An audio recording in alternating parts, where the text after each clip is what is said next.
What's going on, everybody? I apologize for my lateness. I had a couple things to come up, you all. We are here. I do apologize. I wanted to start at 11:30. I'm out of breath because I'm tired. So I apologize. I apologize, but we are here. Welcome to Scientology Sunday.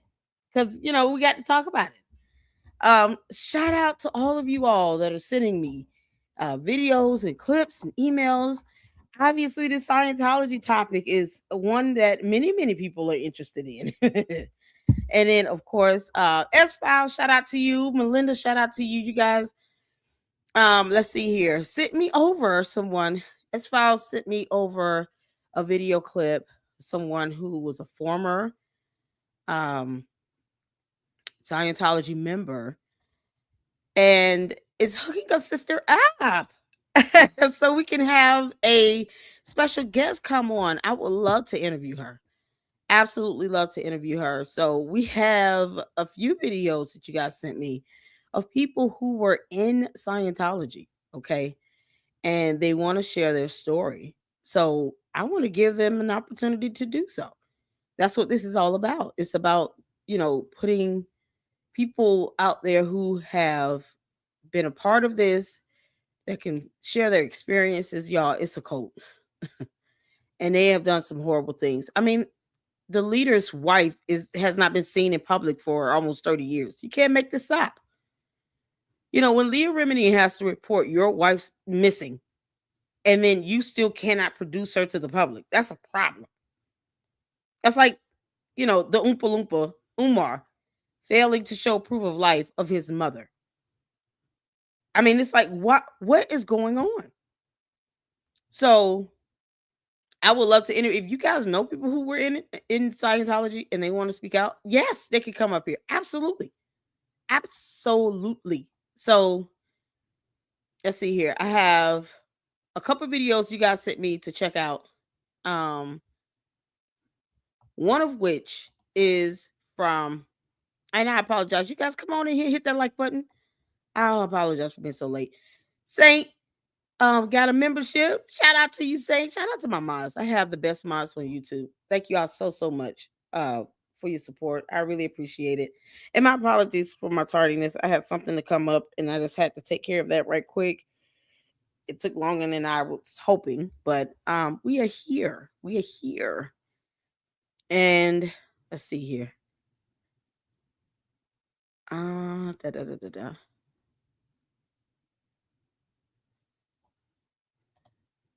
Movie King's here. Good morning. How are you? Laura, shout out to my mods, y'all.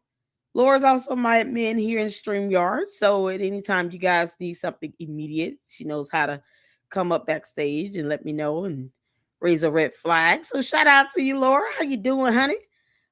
To Saint, to all my mods, I appreciate you all. It's me, guys, letting y'all know I was sorry I was running late. I'm so sorry. Something came up. Melinda, what's going on? Hello, y'all. God bless everyone in this Sunday day. Life happens. It's okay. Listen, I hate being late because I don't want people to think that I'm sloppy like that. No, y'all can't stand being late. But I appreciate you all's patience as well. I'm trying to make sure I got all the videos from the emails that you guys sent me to check out. And then Jennifer said something from Jay Witt, where he did a debunking. So we can check that out first. He did a debunking video. How long is it? Let's see. Actually, we'll do that at the end because I thought it was a quick YouTube short. It's 22 minutes if that's the same one I'm looking at. I thought it was a quick one. Yeah, it's 22 minutes long. So what I'll do is I'll play this at the end. Shout out to Jay Witt. He was debunking the whole grooming thing with between what Candace was alleging on Erica Kirk, but we'll do that at the end. We do have a video to start off with, though, that was sent over from. Okay, so Saint sent one. The Scientologist Evan Morris. Saint sent that, y'all. Shout out to Vod. And then we have one from, this is via Suck channel. Oh man, this is a good old video. It's 18 years old. Woo! And then we have one from Liz Gale, where she was kind of debunking what Candace said, Cadence and all, about Scientology not being able to take over if they wanted to. Like they're absolutely doing that in Clearwater. I mean, that's what they're doing in real time. So we all know Cadence says dumb things because she's a dumb alien.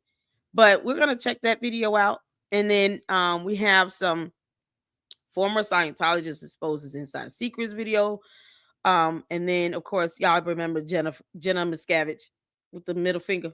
That was so epic. I want to get to that, and then of course we got the terrifying cult of Scientology. When I say I wanted to put in some time today to go over some of this information with firsthand accounts from people who were in it, and they are giving their stories and telling people about their experiences. I plan on putting in some hours. All right. So I'm not gonna rush. You guys get your popcorn and wine, Kool-Aid, and everything else you need. We're not rushing. We're gonna take our time with this. Y'all in it for a while, hang out with me. I appreciate it.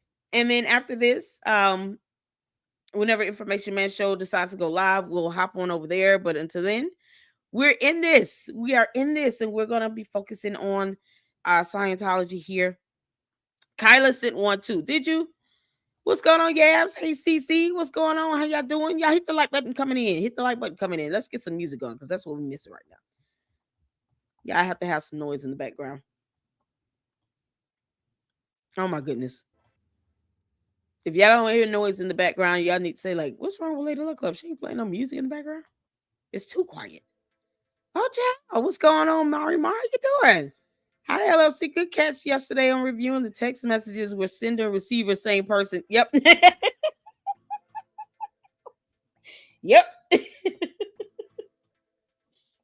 Child, I always say that. Like, folks be doing some weird stuff here.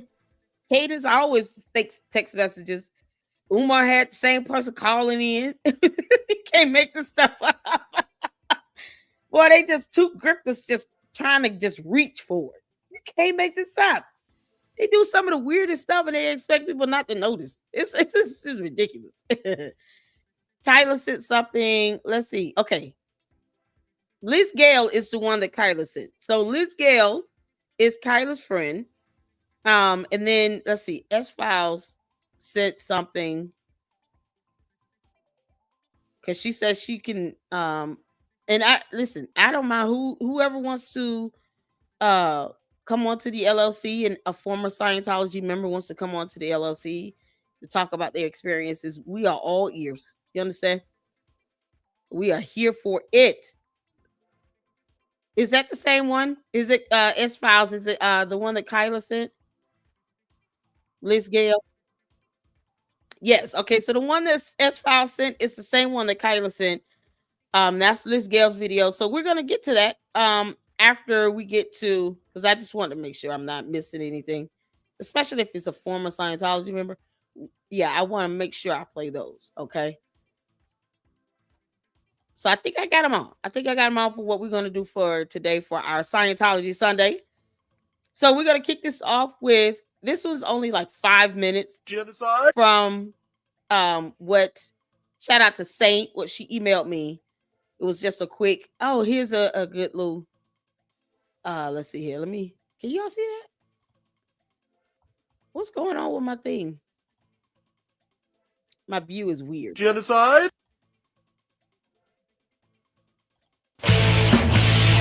Hold on. Yo, this is such an old video. Is it age restricted? I can't expand it. What is going on? Okay, here we go. There we go. So this one here, y'all see the title. Y'all, this video is 18 years old. Oh my God. Oh man, I can't do the song because it's actually it's copyrighted. So let's get to this one here and see what they're talking about here. If it plays music, I have to mute it because I can't have the copyrighted music in mine because YouTube is ridiculous. So, all right, let's see. Let's go. Let's see what this is about. Oh God. No, no, no, no, no, no, no, no, no. Go back, go back, go back.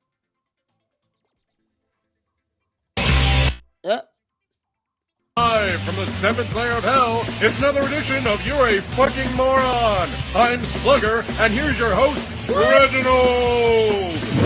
Hello, I'm Reginald, and this is another edition of Yakum.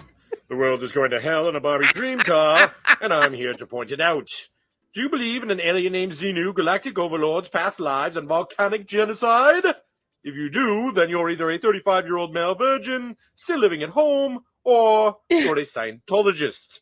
Claiming to be an actual religion, Scientology was started by L. Ron Hubbard, a crippled science fiction writer, not to be confused with Gene Roddenberry's religion, Trekkies. Scientology and its many churches across the world is in reality a hugely profitable global racket.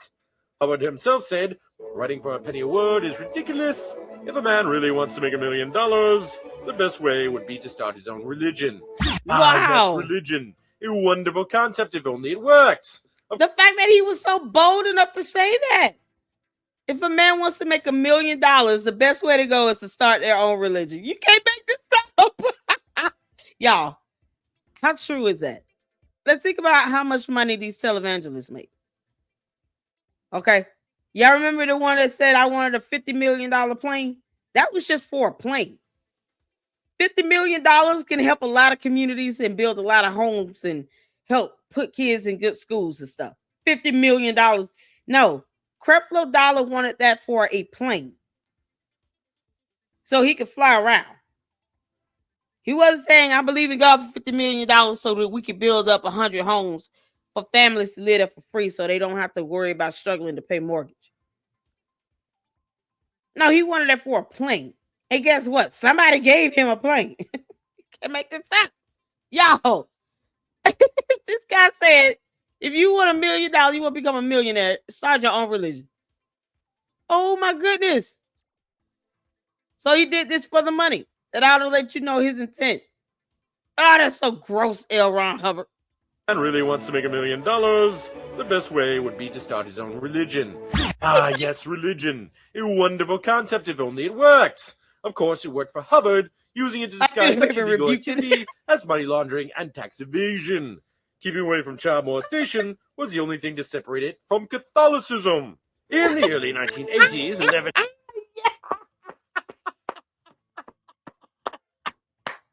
Oh, man.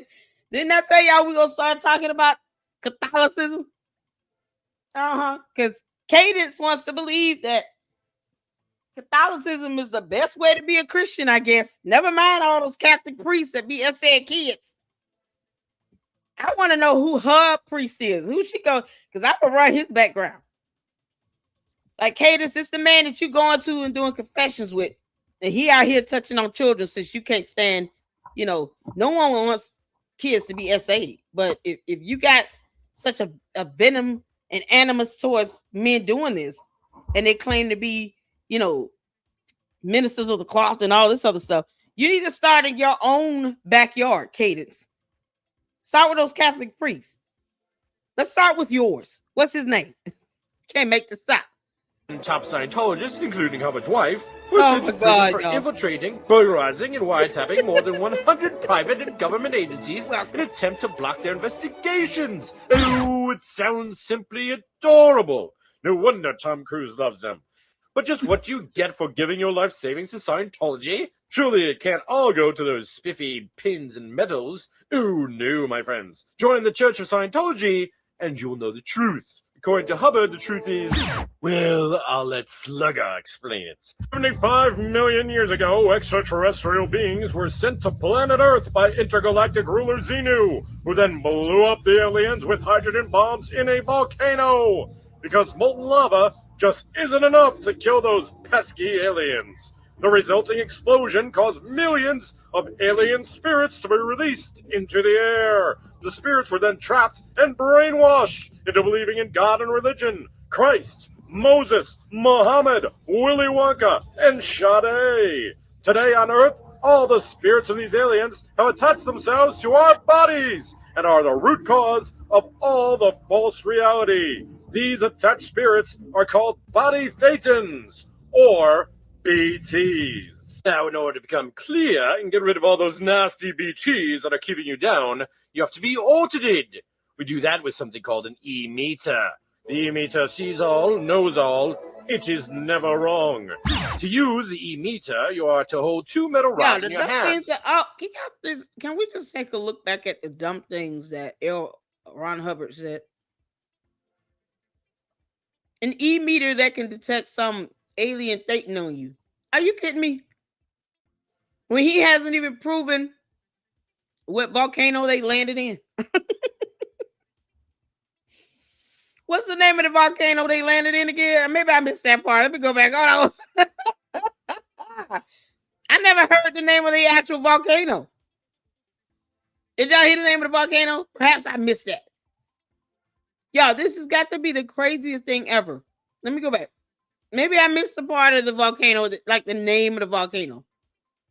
Because he never said the name. I've never heard the name of the volcano. Who then blew up the aliens with hydrogen bombs in a volcano. Because molten lava just isn't enough to kill... In a volcano, but it wasn't a special volcano here. Y'all understand how stupid that sounds? How are you going to prove that something exists on somebody, but you can't prove what volcano they landed in? Xenu, the boy girl warrior princess, landed in the volcano on Earth. On Earth. On our planet. And no one knew the name of the damn volcano. This is part of this is why I love being an independent journalist. I get to ask all these questions that no one thinks about, you know, that the Scientologist people that want to push this cult, they're not thinking about that. They're not thinking like, what if somebody asks, what's the name of the volcano? If they landed in a volcano, wouldn't that be proof? You know, like proof that dinosaurs existed with finding bones. Yo, you can't make this stuff up. Isn't there some volcano they can name? It's just a random volcano, y'all. We're not gonna tell you which one, so you can go actually find it and see if that actually happened. Nope. You're just gonna say a volcano. Doesn't matter. Those pesky aliens. The resulting explosion caused millions of alien spirits to be released into the air. The spirits were then trapped and brainwashed into believing in God and religion. Christ, Moses, Muhammad, Willy Wonka, and Sade. Today on Earth, all the spirits of these aliens have attached themselves to our bodies and are the root cause of all the false reality. These attached spirits are called body thetans, or BTs. Now, in order to become clear and get rid of all those nasty BTs that are keeping you down, you have to be audited. We do that with something called an E-meter. The E-meter sees all, knows all. It is never wrong. To use the E-meter, But the E-meter can't detect the type of volcanic ash coming with these statins to name the name of the actual volcano that Xenu landed in. You know, Xenu, the boy girl warrior princess from the video game. Are to hold two metal rods in your hands, not in your mouth, as both Travolta and Cruz accidentally did during their first audits. Travolta told the German magazine Stern, I use it every day, at home, or in the Celebrity Center in Hollywood.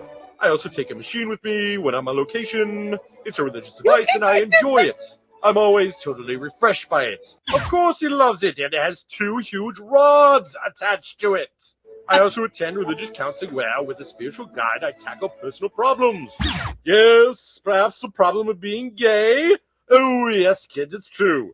Mr. Travolta likes to smoke the sausage. In May 1991, a male porn star collected $100,000 from a tabloid for an account of his alleged 2-year liaison with Travolta.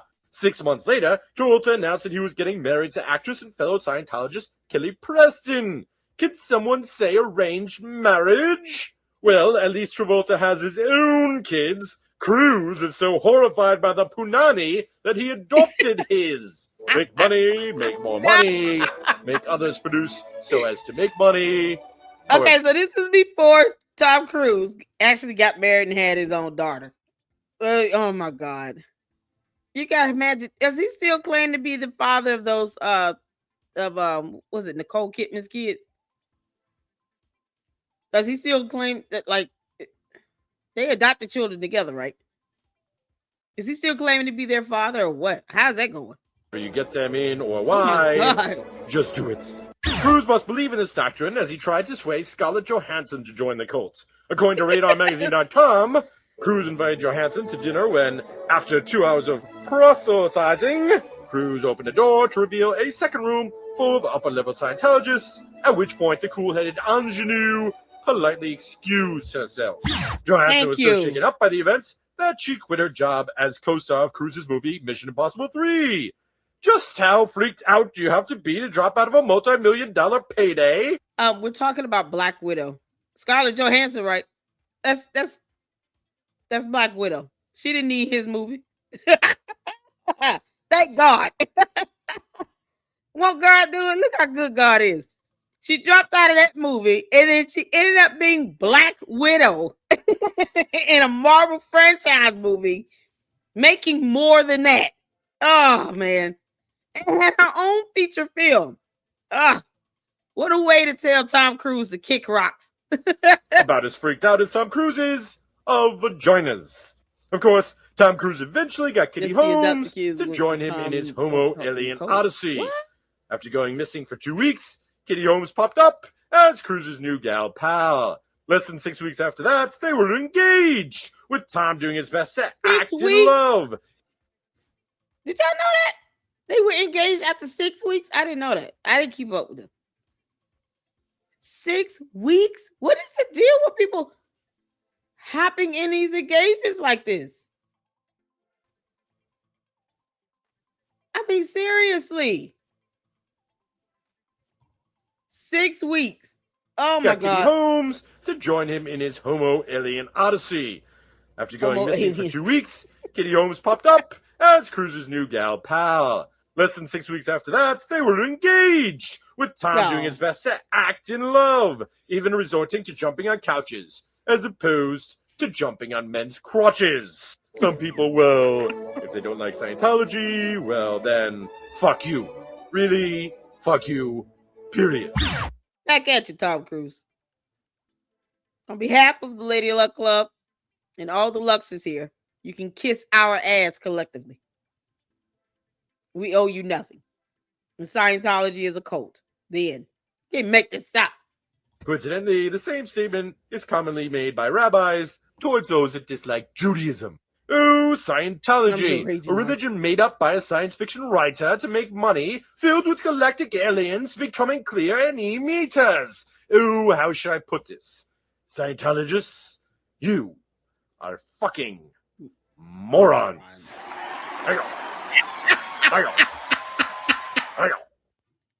Oh, that was epic. Oh man, shout out to you, Saint, for sending us that video. That was a good way to introduce it. Now, I was gonna say it was a good way to tell kids about it, but he threw a little cussing in that. But you know, I cuss too, whatever. It was good. That was funny. I'm still waiting on them to name the volcano. Xenu, the boy-girl warrior princess. Y'all, the e-meter thing is what really gets me. They actually think this thing works. You can't make this up. It's like, okay, can you describe that thing on you? Well, what does it smell like? It smells like baking bread. It might be Candace's alien baby. Cadence and her yeasty infections. I had to throw that in there. All right, y'all. This next one is this is the one that Kyla sent over. I'm trying to see what was the thing? Okay. So this is Liz Gale. Liz Gale is a content creator, and she has a video she did responding to Cadence, who said that Scientology could not take over when it very much so can, and has already started doing that. I don't understand why Scientology thinks they have an army, though. You know, because U.S. citizens are not going to let you just take over a state. Hell no. We'll send the Coast Guard and National Guard after you. You down in Florida, they need some water? Yeah, the Navy will come around there too. We got Air Force. We got armies. Like I don't know. I don't know what to say. If they'll allow a cult to take over an entire state on U.S. soil, I think it'd just be time for us to just get the military involved and sit their asses down properly. I'm just saying. You can't make this stuff up. So shout out to Liz Gale for doing this video. I haven't seen it, so it's gonna be the first time watching. Make sure you guys go check her out. If I could get one of the mods to drop her YouTube channel link in the chat, and I will drop the video link in the chat. And then you guys can check out all of her other great content. And if she's a former Scientology member, I would love to have her over here in the LLC. So let's get to it. Put a one in the chat where you can see and hear. Confessions of an ex-Scientologist with Liz Gale. Messy, fun, raw, real. Let's get into it. Yo. John Stein is a surrogate baby with Riley Presley, Elvis' granddaughter. What? Woo! We made it. We made it. Hello, hello. How are you this morning? I'm so glad to see you. What? I see you in the chat. I see you got here before me. Thank you for being here. To the lovely mods. I see Dylan's here modding, and Miss Sunrise I thought I saw. So thank you, Cheryl, for the info, honey. Here. And I see some members too. I still haven't figured out YouTube, but I'm pretty sure if your name's in green with a little checkbox, you are an art supporter member of mine. And I love it. I love that for both of us. Okay. A girl is a little puffy this morning because I stayed up till 1 a.m. working on my red string project. This is Confessions of an Ex-Scientologist with me, Liz Gale. I am, among other things, an artist. And dang, I was getting into it yesterday. While I was getting into it, I was listening to podcasts as we do, and I heard finally Candace Owens say Scientology. I know, right? Now, this is not a political. Believe me, guys. I don't do politics. Me either. You guys know I'm a conspiratorial person. I'm an ex-Scientologist. I think it's all a stage, a theater. Priscilla Presley just left Scientology good. But it's still a good show sometimes. So I've wondered why Candace Owens hasn't mentioned Scientology at all ever since I started watching her, which was maybe... Yeah, that's not my video to static. 11 months ago, because she was starting to do some book club about a book called Chaos, which is about the CIA, Charles Manson. It introduced the idea that Charles Manson's family was actually an MK Ultra experiment to try to push people to the max, to the brink, to do terrible things. So that book piqued my interest, right? So that's when I started. So I just want you all to know, I know that she's a polarizing figure. I know that Candace Owens has had a hell of a history. I don't want to talk about any of that. That's not what we're talking about today.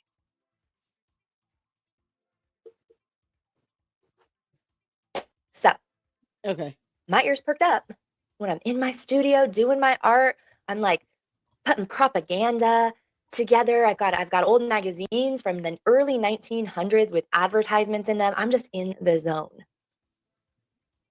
Is it not? Hold on, let me fast forward a little bit. Okay. She's trying to get her sound together. I have this weird thing. That might be what's causing that static. I will pull you closer. I changed my audio. I just put it on my MacBook. I realize I'm going to sound a little more tingy, whatever. No, it's this. It's this whole situation. I got duped into buying something I don't understand. Because it was cheap. Because, anyway. All right. So, back on track. We'll edit all that out of the one later. Here I am. She's like, I duped into buy something I don't understand. Doing the thing, and I overhear Candace. I want to tell you, I'm going to show you what I overheard. It was just this little 20-second clip. Oh, that's so funny. You actually do not have a right to your own state. That's just made up. You've just been saying it and brainwashing people to believe that that's a thing. You couldn't just get a bunch of Scientologists to get up and say, oh, well, you know, why can't Scientologists? have their own state. Why can't we just take over all of America? It's not a thing. It's actually not. Yep, you're mute.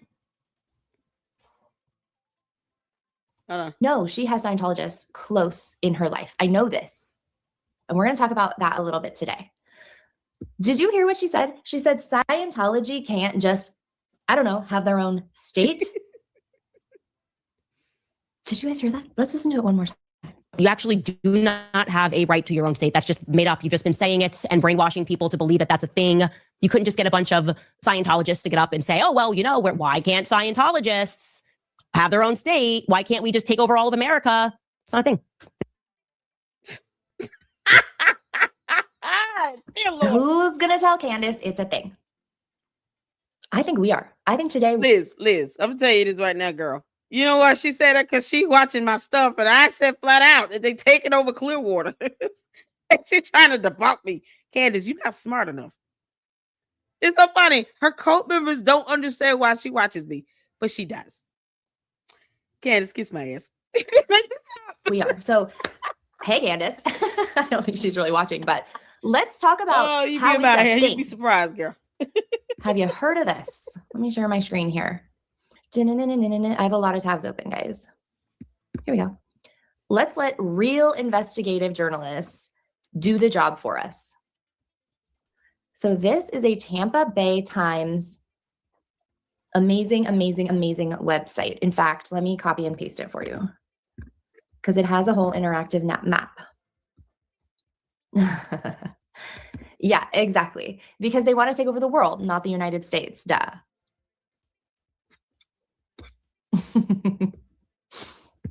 That's funny. So the link's in the chat. I just put it in if you guys want to check out this interactive map. But it's going to tell us a story, and we're going to read it together. Because I don't have to reinvent the wheel here. But this is what we all need to know. Scientology has 100% busted in and tried to take over a United States city in 2026. That is actively happening right now as we speak. All right, so how do we do it? We have to start at the top here. Here we go. I was at the top. So, clear takeover. How Scientology doubled its downtown Clearwater footprint. We're talking about Clearwater, Florida. Story by Tracy McManus, Hero. Graphics by Eli Murray, Chef's Kiss, from the Times staff writers. This is Tampa Bay Times. Yes, Tampa. Clearwater is 30 minutes from Tampa. That's true. Everybody hit the like button, please. I forget to say, I'm going to start pushing it. Okay. This is such a cool website. So scroll down to read the story. So first, Scientology came to downtown Clearwater in 1975. It bought a hotel and wrote plans to take control of the city. So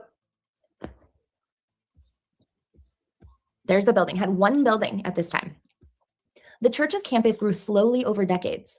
Its members bought property on surrounding blocks. Now, for a lot of this time, Scientology's identity was hidden. That means that they came in under false pretenses. In fact, the town hated it so much. I'm going to show you something really quick. Hold on. Here's a newspaper article. So this was a 1976 article in the Tampa Bay Times also. I mean, they're all over Scientology. You'd have to be. It's a huge story. Okay, so this says, finally, it was revealed. The Church of Scientology surfaces as the Fort Harrison Hotel's owner. So, Clearwater, the controversial Church of Scientology of California, describing itself as the foremost religious reform group in America and the world, announced Wednesday that it is the real buyer of the Fort Harrison Hotel and is backing the United Churches of Florida, the hotel's tenants. Pushed into revealing this, they were basically ousted. Pushed into revealing its 95% backing of the ventures by a rising tide of public curiosity and distrust. We'll talk about that in a second. The Church of Scientology flew a spokesman to the Tampa Bay area in the early morning hours to make the announcement. The spokesperson, Reverend Arthur J. Marin of Los Angeles, told reporters that the church had decided originally to keep out of the picture, even to the extent of not letting the hotel sellers know about the tie. So they're liars.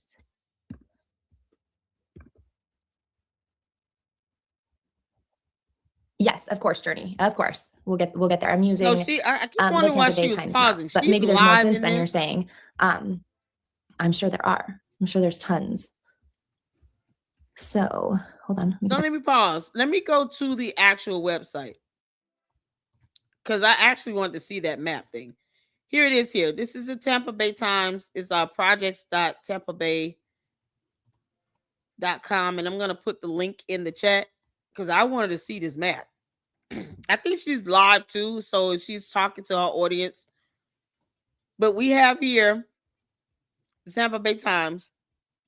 Clear takeover. How Scientology doubled its downtown Clearwater footprint in 3 years. Now we've seen previous videos where they mentioned one of the business owners said that they tried to keep him from getting started, opening his own business for at least 2 years. They go out of their way to keep people from, starting their own businesses there. So if you say scrolls here, story by Tracy McManus, graphics by Eli Murray. These are Time Stuff writers. Back on October 20th of 2019. So this is about 7 years old. So as you all can see, Scientology came to downtown Clearwater in 75. It bought a hotel and wrote plans to take control of the city. And they do that by trying to keep people from opening up businesses as well. So you guys see, this is the hotel over here. Based on this is the Google map. And this is written back in 2019, right? So here it says the church's campus grew slowly over decades. Its member bought property on surrounding blocks. So as you all can see, it's going to start highlighting what they purchased as we scroll down, and as they give more information, you'll start to see more buildings highlight. So here is the property here for the what is this? The hotel? They got a hotel, and then they just said the church's campus grew. And then you guys see this highlighting back here as well. So it's showing you bit by bit what all they purchased, all the property they have purchased. Look at that. I'm just scrolling. We haven't even gotten to the next sentence yet. Look at all the properties they have acquired so far. What's highlighted? Look at that. We haven't even gotten to the next statement yet. And Cadence thinks that they don't want to take over. You're out of your mind. Look at this. Look at all the properties they purchased. Then in 2017, companies controlled by parishioners began buying retail property at an unprecedented rate. So companies controlled by the Scientologist members began buying retail property. And you guys see here, look at all of these buildings highlighted. This is in Clearwater. Look at that. Don't they have a commune now? Oh my God. They doubled the church's footprint in less than 3 years. Because Scientology brings in a lot of money and they don't pay taxes. So they have a lot of free assets, a lot of money at their disposal to purchase property like this. And they probably get it really cheap because they're purchasing it under the Scientology, which is nonprofit and tax exempt. I wouldn't be surprised if they were getting some sort of discount or something. They probably don't have to pay as much property taxes. You can't make this stuff up. So less than 3 years, they doubled their footprint. The impact is clearest in the heart of downtown.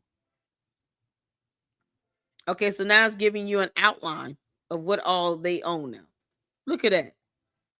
Take away the church footprint, a few condo towers, and all buildings owned by the government.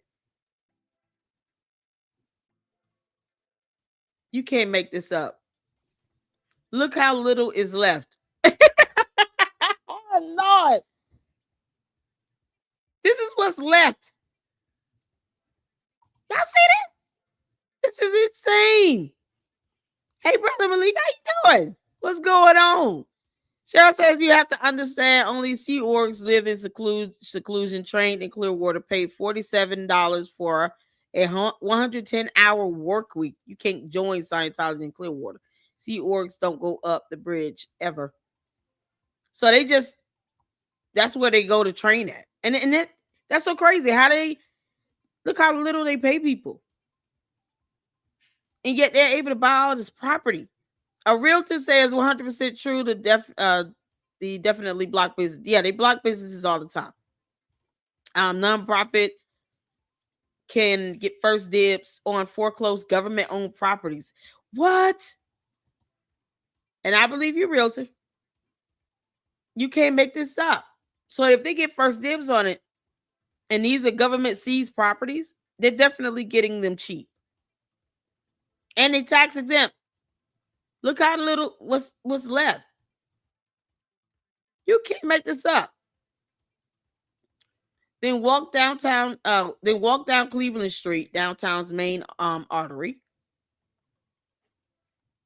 Okay, so we're going down Cleveland Street. Look at that. Look at this. Leading up to the waterfront, 22 of the first 33 buildings now have ties to Scientology. Wow. The Church of Scientology and companies run by its members spent $103 million over the past 3 years buying up vast sections of downtown Clearwater. They now own most commercial property on every block within walking distance of the waterfront, putting the secretive church firmly in control of the area's future. Most of the sales have not previously been reported. The Tampa Bay Times discovered them by reviewing more than 1,000 deeds and business records, and interviewed more than 90 people to reconstruct the circumstances surrounding the transactions. Here's my thing. If you're not doing anything wrong, why are you hiding it? You're trying to operate as a religious sector, as a nonprofit, and yet you don't want people to know you buying up real estate, you're buying up properties. When you have to sit here and do this secretively, and this is what they have to do to find out. There's something wrong with that. Because no one wants a cult in the neighborhood. You can't make this up. Yes, once I'm done with this, I sure will. But once I'm done, because I never got an email from them. So once I'm done here, I will hop over and I'll try to stream to my channels as well, because I want to be able to do that. But let them know. Email me the link, please, because I haven't seen an email from Information Man Show. So can you please let him know that I don't have the link to set that up yet, so that I can live stream as well? I appreciate you. But yes, once I'm done with this, we sure will. Shout out to you. Shout out to you all. Make sure you guys are able to tune in as well. Cheryl says they are currently lobbying to buy the street in front of the Fort Harrison to ban protesters. What? These people don't have any respect for our First Amendment rights at all. You can't ban protesters? What are they doing? Are you kidding me?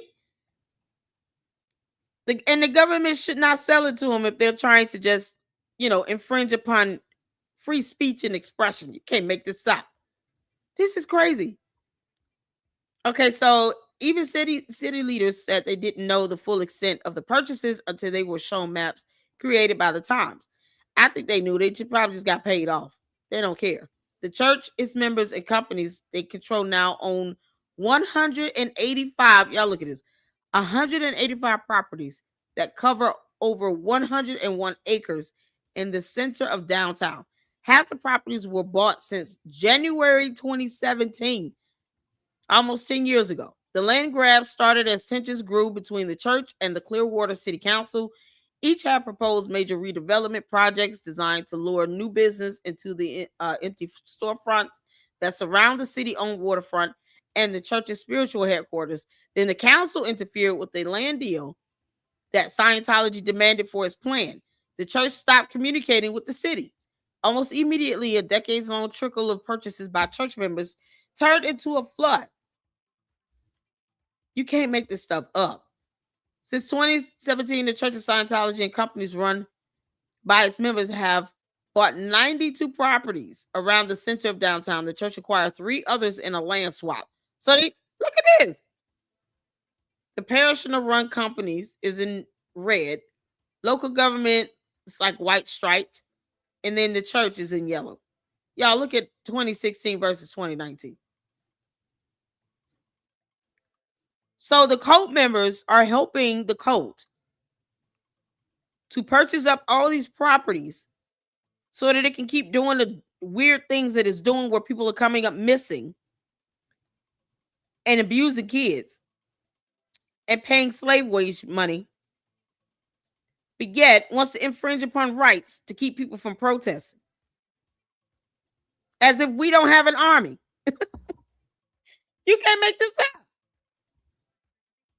Clearwater, if y'all need some reinforcements, you may have to go up to the next level. What is the governor doing about this? They're clearly monopolizing the downtown area. They don't want other business owners down there. It's clear discrimination. You don't get to do that. You can't make this up. What is the governor doing about it? Does the governor even care? Scientology is causing them to lose money because if you're blocking other business owners from opening up businesses down there, that's less revenue coming in. Then who the hell wants to buy a burger from Scientology? You don't know what the hell you might get lured into with that. A cult is a cult.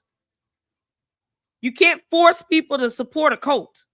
You can't force people to support Scientology. We don't owe them anything. They could go somewhere else and get the hell on.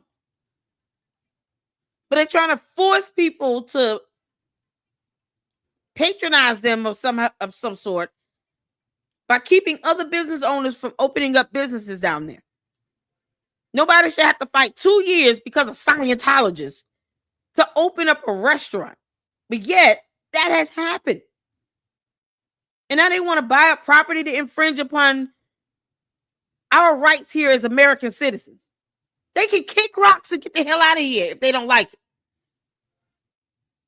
The government should not allow this to happen. I don't care if they're tax exempt. They're not paying taxes. They're not helping in any economy at all on a local level, state level, or federal level. So why does the government go out of their way to protect them is my question. Other than them lobbying individuals and probably bribing, officials individually, they don't overall add to our economy. You can tell them to kick rocks and say, we got armies. We got the Marines. We'll bring them in. Don't make us have to show you our power here. We're not for play. We can't say we're a sovereign nation. We're letting a cult take over. Like, are you kidding? It's ridiculous. Man, that stuff gets me amped up. It's so ridiculous. IMS will send a link to your email before show. Look out. Okay, cool. Thank you so much. Cheryl says, after Operation Snow White, they got their religious tax exempt status. It's so crazy. New mayor is finally bucking them. I hope so. What about the mayor? Good. Because I'm sitting here like real to say that's crazy. I used to live in Clearwater, and everyone who grew up there always told me to stay away from their building and the religion. Yeah. I wouldn't go nowhere near it either. This is so crazy. The governor needs to keep his foot on their neck. Because that's the only way you're going to be able to keep them at bay. They can sit here and get mad at our laws.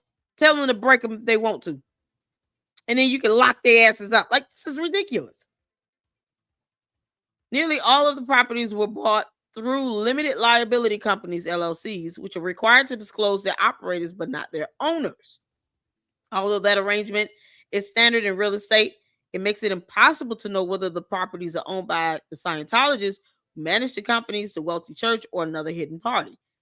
Sounds like Florida needs to be passing some state laws down there when it comes to, purchasing of properties through these LLCs. That's what needs to happen. Companies controlled by different parishioners bought neighboring properties that create clear assemblages of land. Scientology's extraordinary influence over its members has been documented in government investigations and testimony from former parishioners throughout its 65-year history. That has led defectors from the church and city leaders to believe there is little chance parishioners are making significant real estate deals around Scientology's Mecca without the church's involvement. Of course, they're involved. Church has shed no light on its plans because it's trying to take over. We got a whole government that's going to let that happen. Seriously. So we're not going to say anything down there in Florida. Seriously. Y'all, this is something else. This is a good read here. I'm not going to read the whole thing, but I've dropped the link in the chat for you all to read so you all can see what's going on. Look at these photos here. This is something else. I mean, this could be a booming tourist site. You got all of that coastal front area. I mean, just around there. And you mean to tell me you got to compete with a cult just to go down there and just go on a vacation and enjoy your time? It's insane. You got to deal with this cult. Just to go down to, if you want to go on vacation there, you got to deal with this cult. They're everywhere. Y'all, this is something else. Look at that. And each person that has ownership, they're showing you those properties and where they're located on the map. This is fantastic. Tampa Bay Times did the damn thing right here. They did it.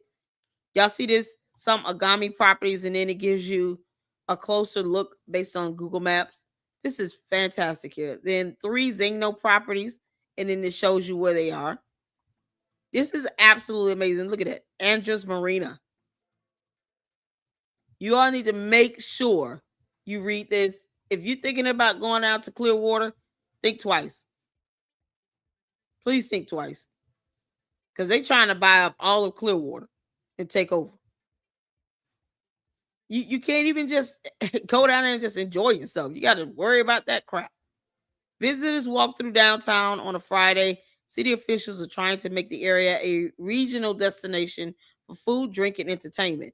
You can't do that if you let a cult called Scientology take over and buy all these properties. That's not going to happen. You're going to have to pass some legislation to curb what they're able to do under these LLCs. Y'all, this is something else. Cheryl says it's gotten bad because of all the money thrown at business owners, private investigators, government. Pam Bundy speaks at their events. You can't make this up. See? When they're sitting here bribing specific officials, they know who to bribe. These people get bribed and then they take the money, but they don't care if the money flows back into our economy. They don't care about that because they don't pay taxes. Scientology doesn't pay taxes. So they don't care about whether or not their money is flowing through our economy by at least paying property taxes. They could care less. So they don't aid in our economy at all. What impact do they have when it comes to, Clearwater, the state of Florida in a broader sense? None. And then they paying their people like they slaves. Get out of here. And they're letting them take over? Seriously? A broker is trying to buy the building Peter and Emily, is it Laris, have owned for decades. But the couple isn't ready to go. Okay?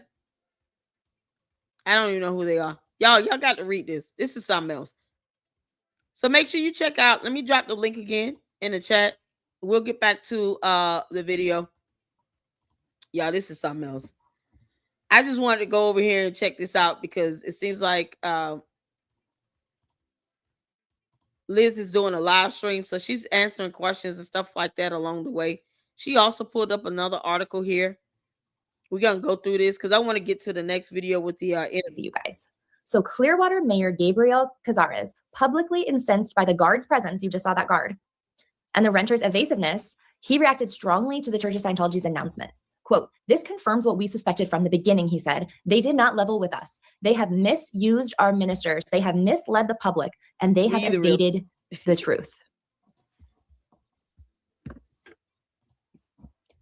So wait, hold on. They've been at this for a while. And the guards that were walking around, like that security guard, and they had billy clubs, it was really making people in the community nervous.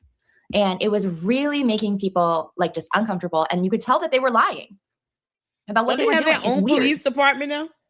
And so the mayor spoke up, and Scientology's response to this was to get their internal CIA, their own group, their dirty tricks department, the Guardian's office, I believe it was at the time, to frame the mayor for a hit and run and a sex scandal south of the border. This is documented. It was called, I mean, it's extremely documented. Let me show you. It's called Project Normandy. Here we go. I have the actual paperwork, but I wanted to just show you the Wikipedia. Project Normandy Scientology. Here we go. I had it pulled up earlier. Okay. So the history is, like we just talked about, in the 1970s, the Church of Scientology Corporation used a front group called the United Churches of Florida to purchase the Fort Harrison Hotel. And they made that their flag land base. Up until this point, L. Ron Hubbard was like on a fleet of boats in international waters trying to port everywhere, and everyone was kicking him out. And so it was top secret that they were even moving in. Now, later they were raided, and paperwork was found out that in order to punish and silence the mayor who was criticizing them, they decided to entrap him in a sex scandal. They said that he had a whole second family down south of the border in Mexico. And they also staged a phony hit and run. They had one of their church members go and pretend to get hit by his car and then say that he did a hit and run. It's wild. Eventually the mayor wasn't the mayor anymore, and he did sue Scientology for $1.5 million, but he settled, so we don't know. We don't know. Meanwhile, they're running Scientology out of a hotel room in Tarpon Springs or some such. No billy clubs, but swagger sticks. Yeah, and it's still happening. Exactly. So people in the town tried many, many ways to deal with it. Here's one. This is from 1979. It says, businessmen offer to buy Scientology headquarters, but are turned down. Clearwater, a group of local businessmen seeking to help downtown Clearwater offered Friday to buy the Church of Scientology's headquarters in the former Fort Harrison Hotel for $1 million. But the officials of the church, who paid $2.3 million for the building in 1975, say they plan not only to keep the hotel, but to remain in Clearwater indefinitely. The Scientologists own 5 other buildings in the city. Total value, including the Fort Harrison Hotel, is estimated at more than $10 million. This is in 1979. Quote, we have no intention of moving out, the church spokesman, Milt Wolf, said. Our intentions are simply to become a part of the community and resolve any problems that exist. Wolf said he made a similar statement in a meeting Friday with Dr. Gilbert Janelli, a Florida optometrist who organized the businessman's offer. So far, however, Janelli is not accepting that as final word from the church. He plans to give them 14 days. The reason they're doing this is, it says, the offer was really just a kind of opening, Janelli said, like you go to a flea market and you say, I'll give you so much and see how it goes. He added a minimum offer was made because he and his partners believe at least another $1 million will be needed to renovate the 54-year-old former hotel. Oh man, too bad they didn't have a bunch of slaves. Slave labor could have done it for pennies. He says, we think no one wins as long as Scientologists are here, Harper said. It's a major issue. Having them in downtown is not good for the city, not good for downtown businesses, and not good for them. We thought offering to buy the hotel would give them a chance to withdraw on a reasonable basis. Obviously, guys, they didn't take the bait, right? Let's fast forward a little bit more. Let's see here. She goes through the article that we went over. Let's get to this point here. Media engagement platform. So basically, they say they want to make a mile-long walkable journey that is a museum without walls that goes down memory lane, and it keeps the history of that area alive and through Garden Avenue. So during segregation, Garden Avenue was more than the heart of Clearwater's Black business community. It quietly symbolized cooperation between Black and white citizens. While laws enforced separation, real life told a different story. Black-owned businesses served all, and downtown success relied on shared labor and mutual respect. Today, the Garden honors that legacy. Our first multimedia installation, The Story of Clearwater in Black and White, begins the walking tour by highlighting the unspoken partnerships that helped build a resilient and unified city. And so these guys, we got this Sidney Wigfall. He's a trusted cab driver for 47 years in the area. Frank Muscarella, Esquire. He went on to the U.S. Attorney's Office and he worked in downtown Clearwater. Donnie Sorey, 30 years. He served at the Pure Oil gas station right there, known for his kindness. The French dry cleaners, the local barber, Garden Avenue Cafe. Charles Rutledge Sr., a leader in Clearwater's NAACP, played a key role in advancing civil rights. Minnie Kerbo, she was a teacher in the 1920s, and Miss Christine Morris, a librarian. She looks fun. like your smile. Okay. Wow. So positive. And yes, it is run by Brooke Skips. Save the Garden. Thank you. So Candace doesn't know. Candace doesn't know. And you know, I suspect something is going on with Scientology and Candace because she does have, I guess, in her life, some pretty top-level Scientologists. And we can talk about that another day, but I just really wanted to address this. And I'm wondering, like, does she know? Is that why she said it? You do not have a right to your own state. That's just made up. You've just been saying it and brainwashing people to believe that that's a thing. You couldn't just get a bunch of Scientologists to get up and say, oh, well, you know, why can't Scientologists have their own state? Why can't we just take over all of America? And the thing is, it's like, that's exactly what they're doing. She's not even reading or researching this stuff. She's not even researching anything because Cadence watches my videos to learn from it. Cadence, you can easily research Scientology in Clearwater and see what they're doing. As a matter of fact, you could go beyond what Tampa Bay did. You have the platform, you moron. You can't make this up. It's not hard to see that they're trying to take over.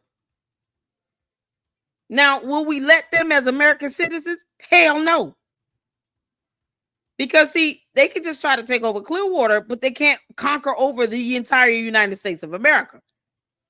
If we have to roll up down there and get our military to help support us and back us up, we're not going to let them. But it's the fact that they're trying.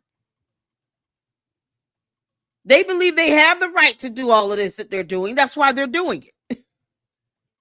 They believe that they're unstoppable. They believe that they got to pay off people and bribe people for it. Because if they thought that they were doing something right, why would they need to bribe and lobby certain officials? Why are they inviting Pam Bondi out to their speaking engagement? Scientology have their own police force, don't they? It's so crazy here. It's like, I could have sworn they had their own police force. They definitely have the Clearwater Police Department scared. Why? Who the hell needs to be scared of them? They believe in Thetans from a volcano from Xenu, the boy-girl warrior princess. You can't make this up. All you got to do is show everybody their little e-meter and just have people have a good laugh at it. And that's it. Like, it's the buffoonery of it all. But they are actually trying to take over. Good grief. And it's the stuff she can read about. And she doesn't want to look it up and research. Candace, won't you take your behind to Clearwater and do a live stream down there? Let's see how bold you are. Take your ass to Clearwater and go down there and try to do your so-called, questioning. Because you always just asking questions. Go to Clearwater, Florida, and ask questions of those people out there around the church building, around that Sea Org building. See how well that goes for you. I just want her to just be daring enough to try. I think Cadence should go to Clearwater, Florida, and try to talk to some of the members down there and see how that goes. Because she says a lot of dumb things, but she never ever wants to go out there and be boots on the ground and go find out for herself. I think you should go down to the Clearwater, Cadence, Candice, and try to talk to some of those people in the Sea Org building. See how they go. You can't make this up. She wouldn't last 5 minutes, but go ahead, Cadence. Maybe you'll last longer than the other content creators like Tommy G and others who have dared to go there and actually try to be boots on the ground. It's all easy for you to talk all that smack behind a microphone. Take your ass down to Clearwater, Florida, and see what happens. There you go. America. It's not a thing. It's actually not. Ooh, child. We can't hear you. We can see with our eyes because things have been bought. It is tangible evidence. If one thinks about the backroom deals and the leverage and the lobbying and the partnerships and the coalitions that cost a lot of money, the invisible strings, the Pam Bondi strings. Oh, good. I'm glad they're backing up. There's a lot there that I suspect is woven into Scientology for a reason. in Florida's entire political system, would be my guess. She is safe pointing, I feel like, Scientology, and she probably knows, because there's this guy he's been in Candace's life for a while, and when I hear her talking, and is she talking about John Mappin? He was instrumental in starting Turning Point UK, and it was at that first. Hold on. She's talking about John Mappin. Those are two people. They're married. We'll just talk about John. He was instrumental in starting Turning Point UK, and it was at that first event or series of events there that Candace came and met her husband and was married like 17 or 19 days later. So we know that he's been in Candace's life for a while. And when I hear her talking, and then she read his letter, that makes me feel that they have a tighter connection.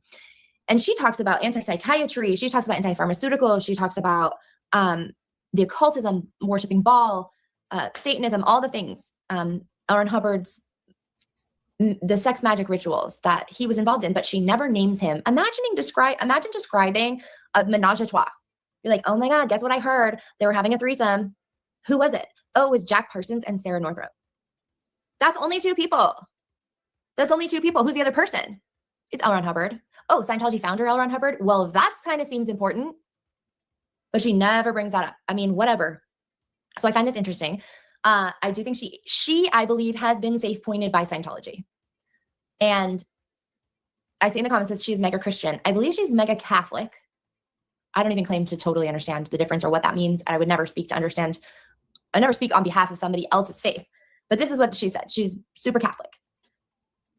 And I actually hope that's true. I hope that her faith is genuine and real, because at this point, it probably is the only thing keeping her from actually joining Scientology. And so she's going to join it either way. Let me tell you something.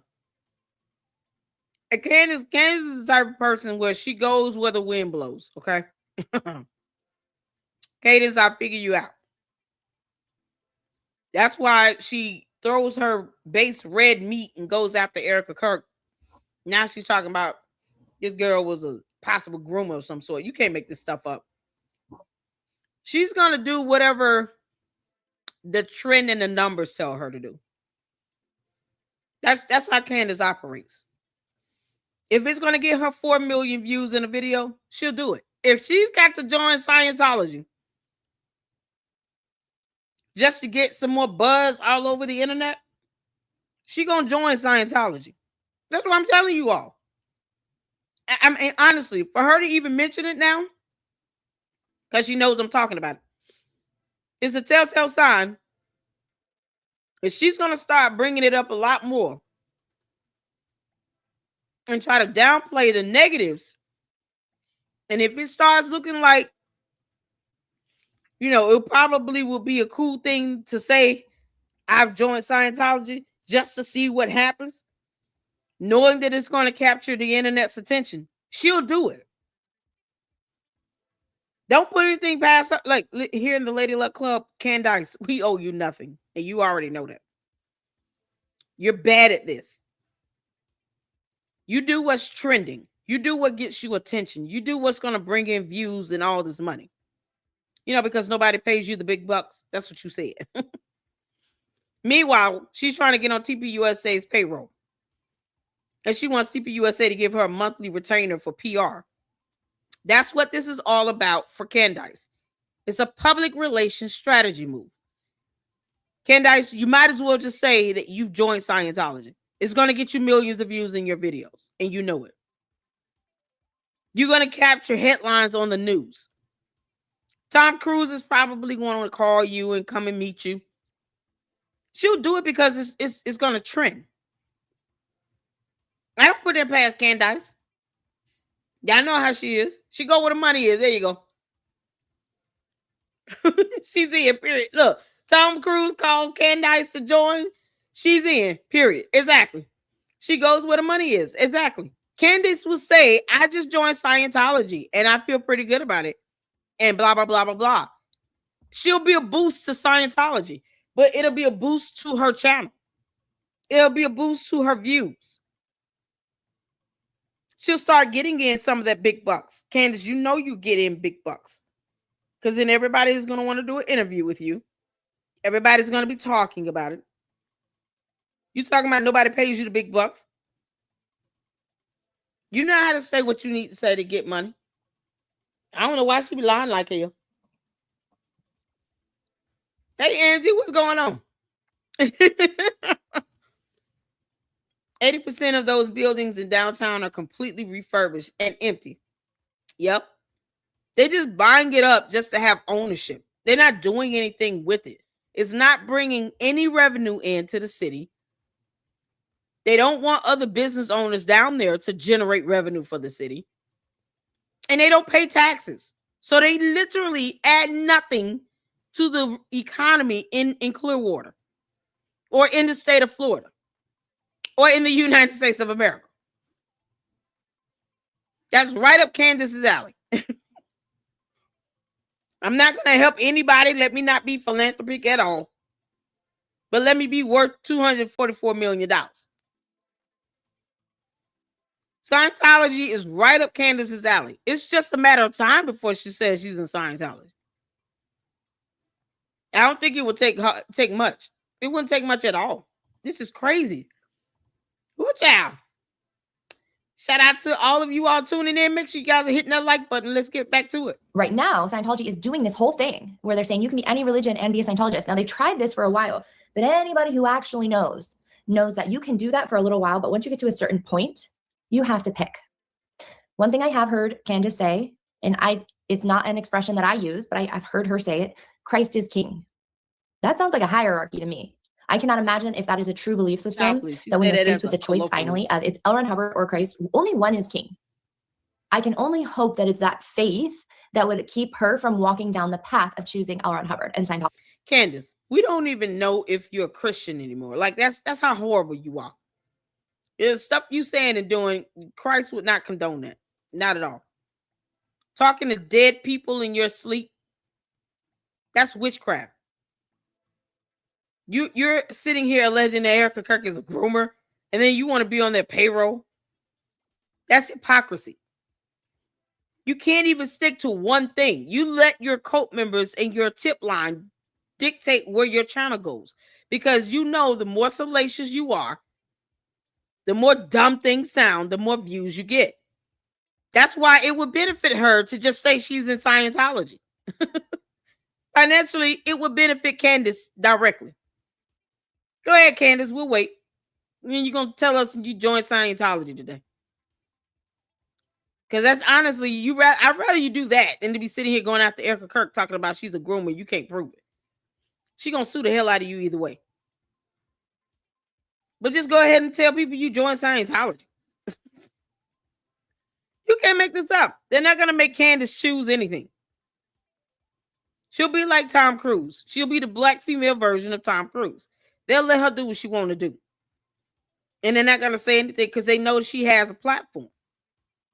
They're not going to make her look up at L. Ron Hubbard as God. They're not going to make her do that.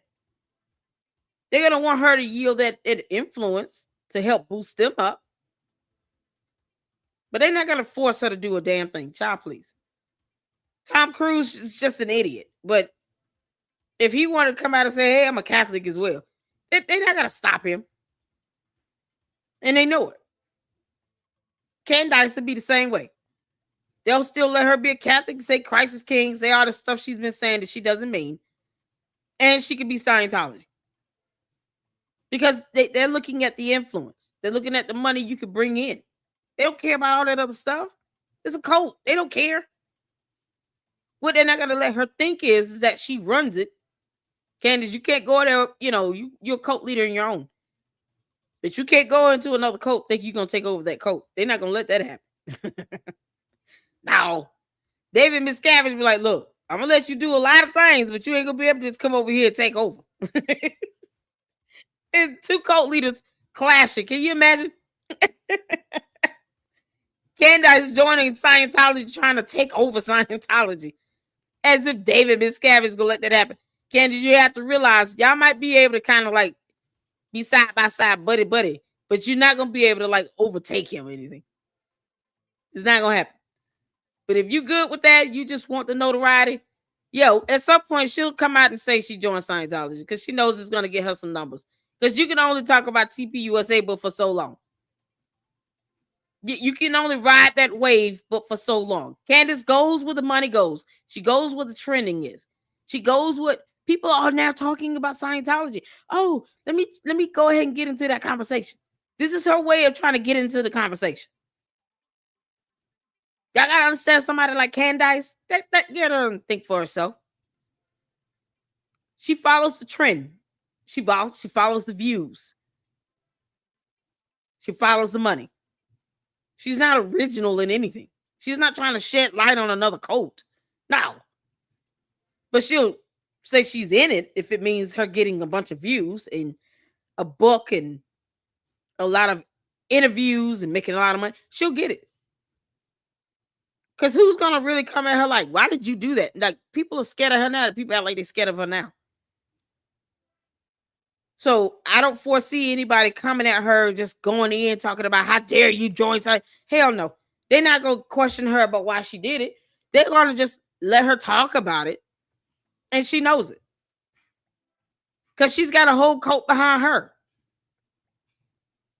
It's that simple. Candace, let us know when you're ready to say you joined Scientology. And it's pseudoscience and it's bullshit. I don't know.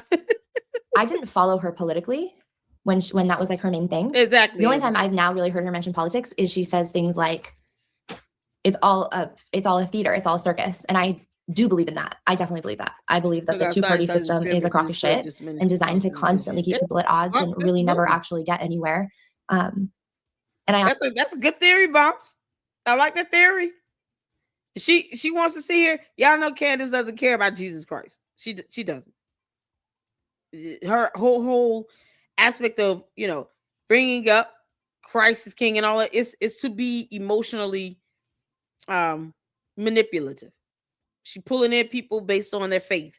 She knows that here in the US, a lot of people lean on some type of faith. Right? And she knows that will do the trick. She talks about being a Catholic over being a Christian. In her world, there's a difference when it shouldn't be. But in her world, she's Catholic, not Christian. She doesn't say and do anything that has anybody like the average, normal, sane-minded person that's not in her dumb coat believe that she's a Christian. Most of us ask this every time she opens her mouth. We're like, okay, there's no way this girl's still a Christian.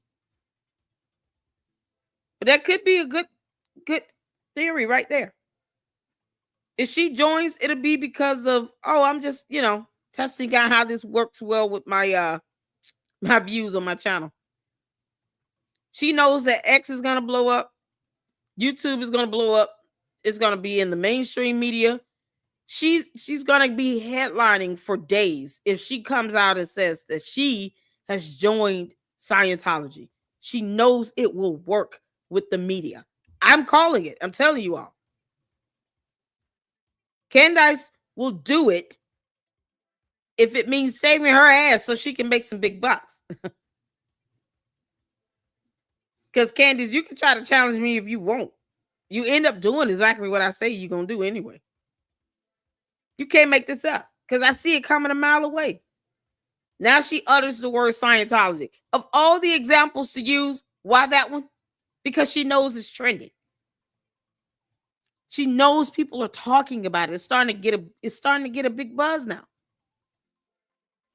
Because the last thing we want in the US is for a cult to take over our country.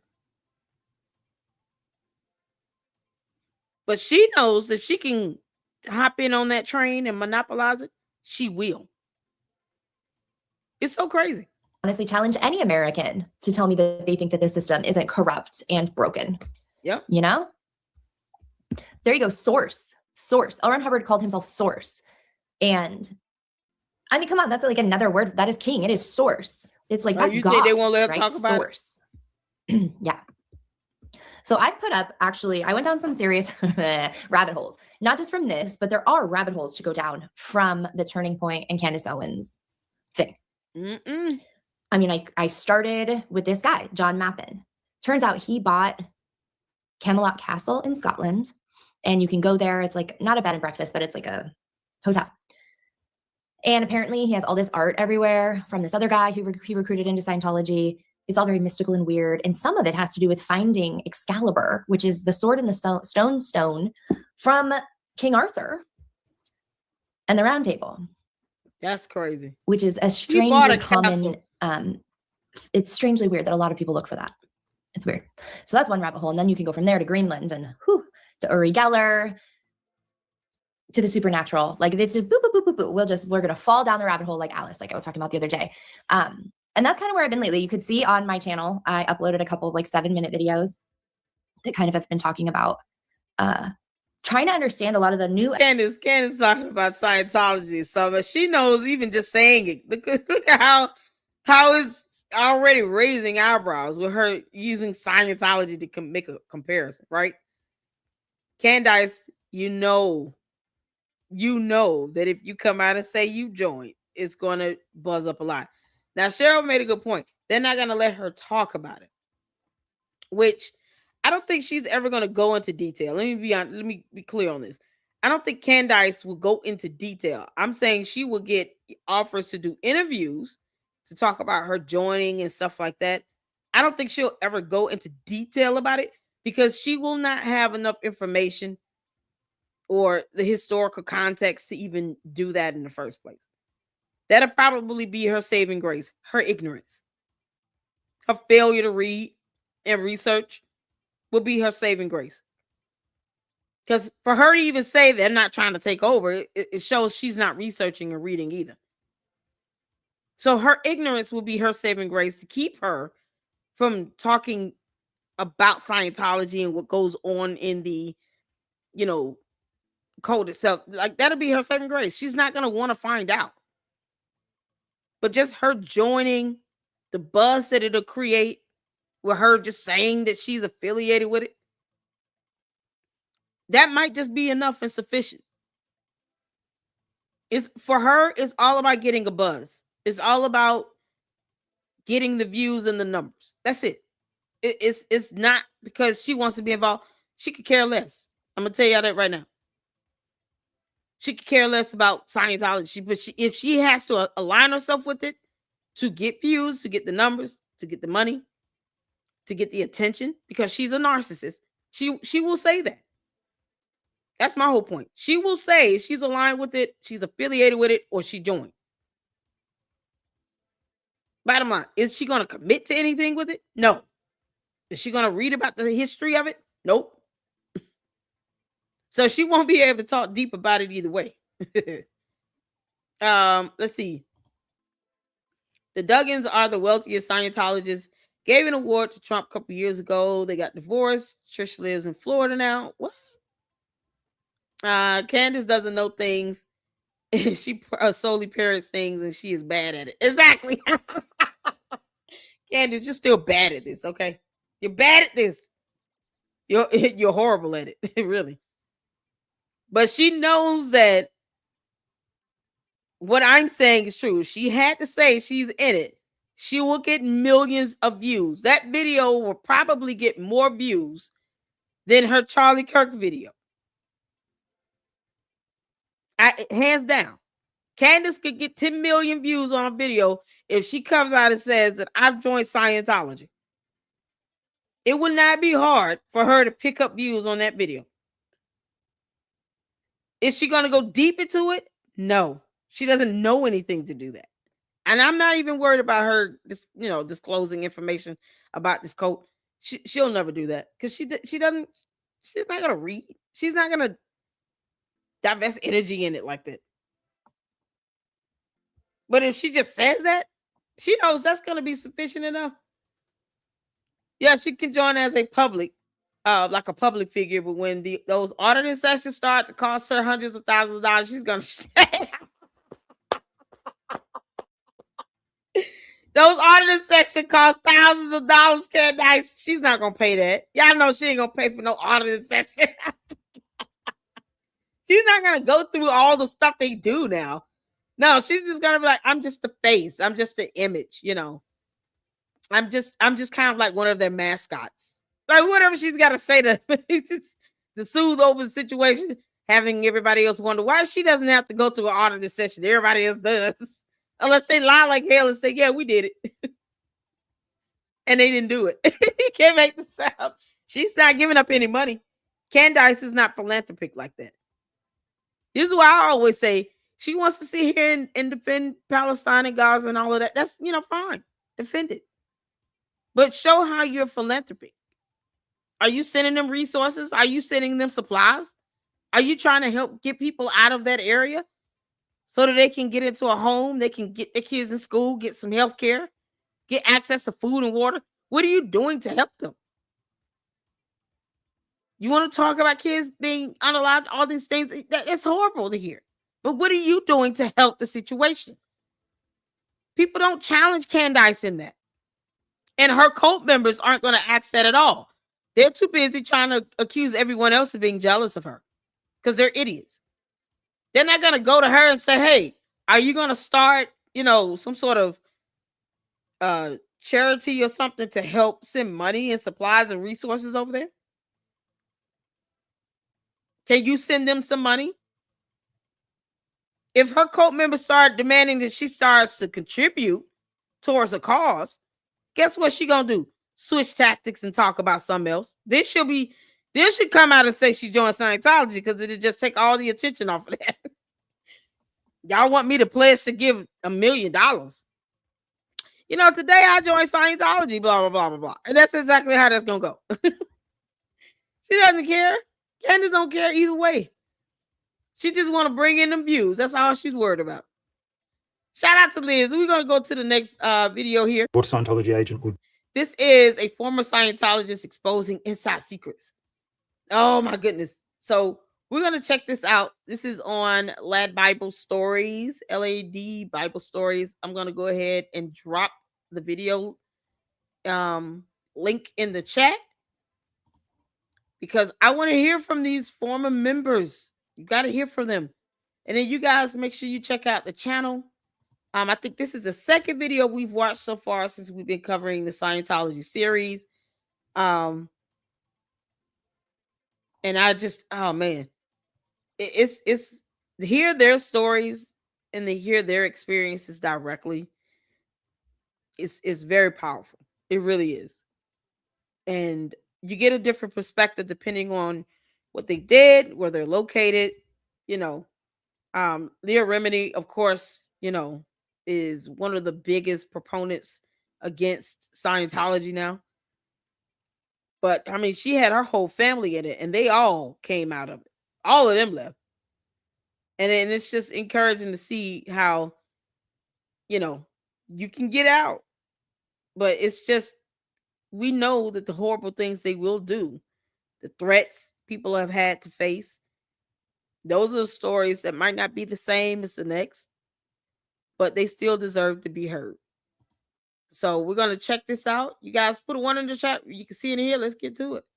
What we'll do is they'll get a list of everybody you know, including your doctor, your dentist, your travel agent, whoever, your friends, your family. They will then contact every person on the list, whether directly or on the phone, and say, we're gathering information about John Atack or whoever and their criminal background. We found out some really interesting things already. I was told when the head of their harassment division in the UK defected that they'd spent £2 million harassing me up until that point. Hi, I'm John Atack. I'm an expert on Scientology. A long time ago I was a member, and I also am an expert on authoritarian cults in general, and I'm here to answer questions from the Honesty Box.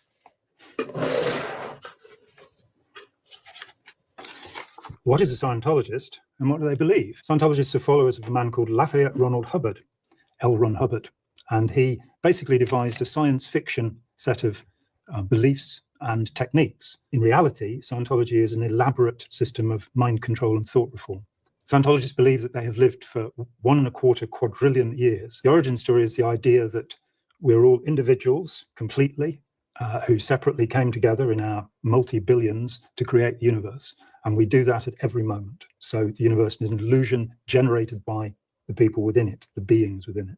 Core beliefs are quite elaborate, but the essential belief is that we are all gods. We all have godlike powers, and we've lost these powers because we didn't want to hurt others. And so what Ron Hubbard promised was that he would give us magical abilities, the ability to intend whatever we want and make it happen in the world. This hasn't proved to be true. Why did you join? because my heart was broken. I was 19 years old. I'd come back from a tour in Toulouse. I was playing drums in a band, and I came back to find my girlfriend, who I'd been living with for 15 months, had gone. And I freaked out, and I went looking for help, didn't find anything substantially, and then was introduced to Scientology by a book. And I went along. People were incredibly friendly, very smiley, smart people, and they seemed to have something that I wanted. And so it began. How is Scientology structured, and how do you progress through the ranks? There are two elements to Scientology. One is the staff Scientologist, and the other is the public Scientologist. Public Scientologists pay a great deal of money to undertake processing, as it's called, and indoctrination. Those are the words used. Processing, some people say, is a form of counselling. I would disagree with that. It's a form of hypnotism. The structure of Scientology is a hierarchy, very strict hierarchy. There's no democracy of any kind in Scientology. I have a man called David Miscavige, who took over from Ron Hubbard after Hubbard died, and he basically determines exactly what Scientologists will do. And there are hundreds of organizations around the world, though the membership is far smaller than people would usually imagine. It's about 25,000 internationally. If you were a staff member in Scientology, you would start out as a gopher, somebody who basically does what they're told and fetches the coffee. And you would then be assigned to a particular division in Scientology, and you'd work your way up until you're perhaps the head of that division, say the Treasury division, which deals with finances, or the public division, which deals with recruiting. Then you have executives above that, and you have an incredibly complicated set of organizations that are all pretty much spying on one another. If you are unlucky enough, you rise to go and work with David Miscavige himself, who lives in a secret location to avoid process servers from the courts. He has a violent temper. He is a short man, but physically, he exercises, he fires a crossbow, we're told. He has been known to punch people when he's lost his temper. He controls people. He is a very dangerous human being. And of course, he has the control of Scientology's funds, which are perhaps in the region of $3 billion. So it's probably best not to get on the wrong side of him. What am I doing here? Will you be in danger from making this video? Yes, you can't make this up. $3 billion, and he can't put none of that money back into our economy in the United States. David Miscavige, you don't get your punk ass on somewhere.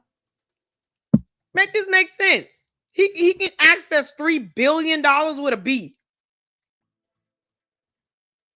And they don't want to pay taxes. Y'all know what I can do with $100,000. You can't make this up. Oh my God. And him being abusive, yeah, I can believe that. Because where is his wife? Where's Shelley Miscavige? David Miscavige, we're all waiting on you to show proof of life of your wife. If you don't want to be with her anymore, why don't you just get divorced and leave her alone? But where is she at? You can't make this up. And the FBI has not tried to find this woman. Who child? But Pam Bundy can go to speaking events with Scientology, but she can't help find Shelley Miscavige, though. Make it make sense? I don't have a reason to believe any police department talking about they saw her and she's doing well, she's okay. Get the hell out of here. With no proof, no photo, no video, no nothing. You can't make this up. So he's got a Napoleon complex with access to $3 billion. Does not add to our U.S. economy at all. The economy in Clearwater or in L.A. or the state of California or Florida. He's absolutely adding nothing to humanity. But he has the audacity to have a temper problem. For what? What you mad about? You got access to $3 billion. You get to live in secret locations to avoid being served by a court. And you mad. With your Napoleon complex. Kick rocks, David Miscavige. I've been harassed and I've been sued many times. But hey, what the heck? Would you say you're an easily manipulated person? No. Have you ever met anybody who thinks they're an easily manipulated person? I once interviewed a young man who'd come out of Scientology, who'd been in the 14 people governing Scientology. And he said, the great thing is, John, we'll never be manipulated again. And I said, the great thing is, I know I'm gullible. I know that we are all vulnerable. But no, I'm probably less manipulable than most people because I've spent 40 years studying the methods of manipulation and teaching people about them. What is the Sea Org? And why do you sign a billion-year pledge? LOL. The Sea Organization was started in 1967 by Ron Hubbard when he was basically being chased out of pretty much all of the English-speaking world. So he took to international waters so he could be safe from prosecution. And he called his followers initially the Sea Project, Sea, SEA, as in a body of water, and then the Sea Organization. Somebody joked to him that they ought to sign contracts that would go beyond one lifetime, as Scientology believes in reincarnation, and put forward the idea that it should be for 1 billion years. How many Scientologists are there? About 25,000 around the world now. They have claimed as many as 11 million members over the years. The last census in 2021 showed 1,800 Scientologists in the UK, which was a decline of 24% over the 10 years leading up to it. Is Scientology a cult? Well, what's a cult? By dictionary definition, Yes, it's a cult. a cult is a group of people who have reverence for a particular discipline or a The particular answer is leader. yes. And in those terms, yes, Scientology is a cult. I would go one further. Is Scientology a dangerous cult? And Yes. from my point of view, it most definitely is. What is auditing? Originally, Because you got this little Napoleon complex, short ass, little thunk head, hot head piece of crap with $3 billion at his disposal, walking around here mad on Earth. What the hell do you have to be mad about, David Miscavige? Why are people coming up missing? Why are you paying people like slaves? 110 hour work week, and they only get $40 some, $50 some, maybe $100 now. You can't make this up. When he got $3 billion at his disposal, you got people living in communes with roaches and bugs and stuff. But then you let people have these tattletale reports because somebody switched tables at a wedding. That's nothing to audit over. You're a narcissist, you dummy.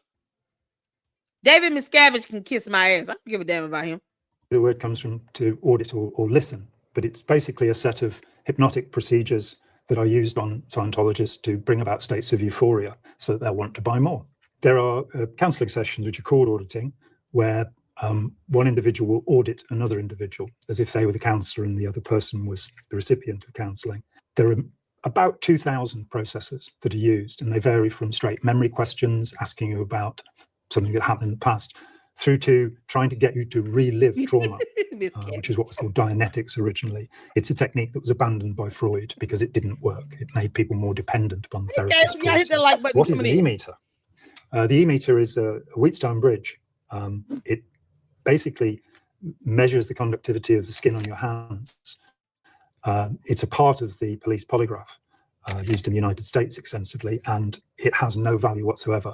During most forms of auditing, the auditor will have an e-meter in front of them, which has a dial with a needle on it, and that is connected to electrodes, which are usually soup cans. Yeah, if you wash your hands with salt water, I wonder what that, can you imagine what it'll do to that machine if you put some salt on your hands or something, the salt water or something like that, and then you go touch the cans because it's measuring the electrical activity, right? Table salt is nothing but two ions that came together that can conduct a lot of stuff. So that machine, oh God. Oh, L. Ron Hubbard. This is the stuff that people allow to happen in the United States of America. This dumb cult to flourish in the U.S. on U.S. soil, where they're buying up properties and keeping other business owners from opening up restaurants and hotels. And for what? Money that the economy overall never sees. And for the Napoleon complex short little man to throw a temper tantrum. It's access to $3 billion, and this is their machine. They can't get more sophisticated than that. God. Or conventionally were. You can make and that measures the electrical resistance on your skin, on your hands. In fact, the movements in your sweat glands are not sweat itself. And the needle will move according to the questions that you're asked. Brainwash is real. And there are a number of different needle movements that's supposed to indicate something. What are the OT levels? OT stands for operating thetan, and the word thetan is the being, the soul, the spirit, the self. The whole idea of Scientology is that you can become an operating thetan. You are a thetan, you are a being, but you're trapped inside your body. And using Scientology, you'll be able to exteriorize from your body and make things happen at a distance. Your intention will be roused up so that you are capable of performing miracles. If you wanted to blow a planet up, you could do it. These are the kind of stories that are told. The reality is, and I've interviewed more than 1,000 Scientologists over the years, nobody achieves any of these abilities. You go through a set of procedures. By my reckoning at the moment, there are 28 levels on Scientology's bridge, and you go through those step by step. By the time I left, I'd done 25 of them. So I'd finished the 5th operating Thetan level. The great secret is that you're not meant to know that you're inhabited by millions of little beings and you have to get rid of them. So it's primarily a modern form of demon exorcism, and it is ineffectual. If they were able, if they did have these powers, then obviously they'd be aware of what I'm doing now and would be able to stop me from speaking.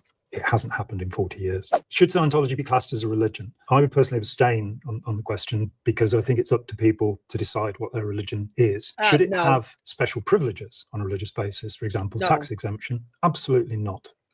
It's harmful to the community, so it should not have such benefits.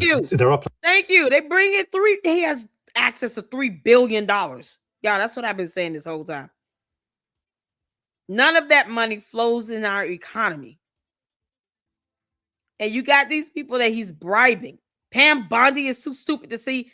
We're not going to sit here and let you harbor $3 billion. And you can't let any of that money flow into our economy by paying taxes or anything. And then you're trying to keep other business owners from operating businesses in Clearwater, Florida. If you don't want to pay taxes into the economy, don't stop another business from actually flourishing and paying taxes into the economy. Then you're just hurting the economy overall on two different fronts. So you don't want to pay taxes into our economy with your dumb coat. And then you don't want other business owners to flourish, and so they can pay taxes as well. Why are you hindering our economy from flowing well? Because that's what's happening here. Don't block another business owner. I would see that as, look, we don't really want to pay taxes, but let all these business owners come in so they can pay the taxes for us. If nothing else, let them all operate, and then they can pay all these taxes that go along with it. We can just sit here and shut the hell up. No. They're blocking other people from having businesses. It's stupid. And for what? Because you're trying to carry out a personal vendetta against the city council? Either pay taxes or go sit your ass down, Scientology. They down there in Florida just messing up the entire economy of the state. For what?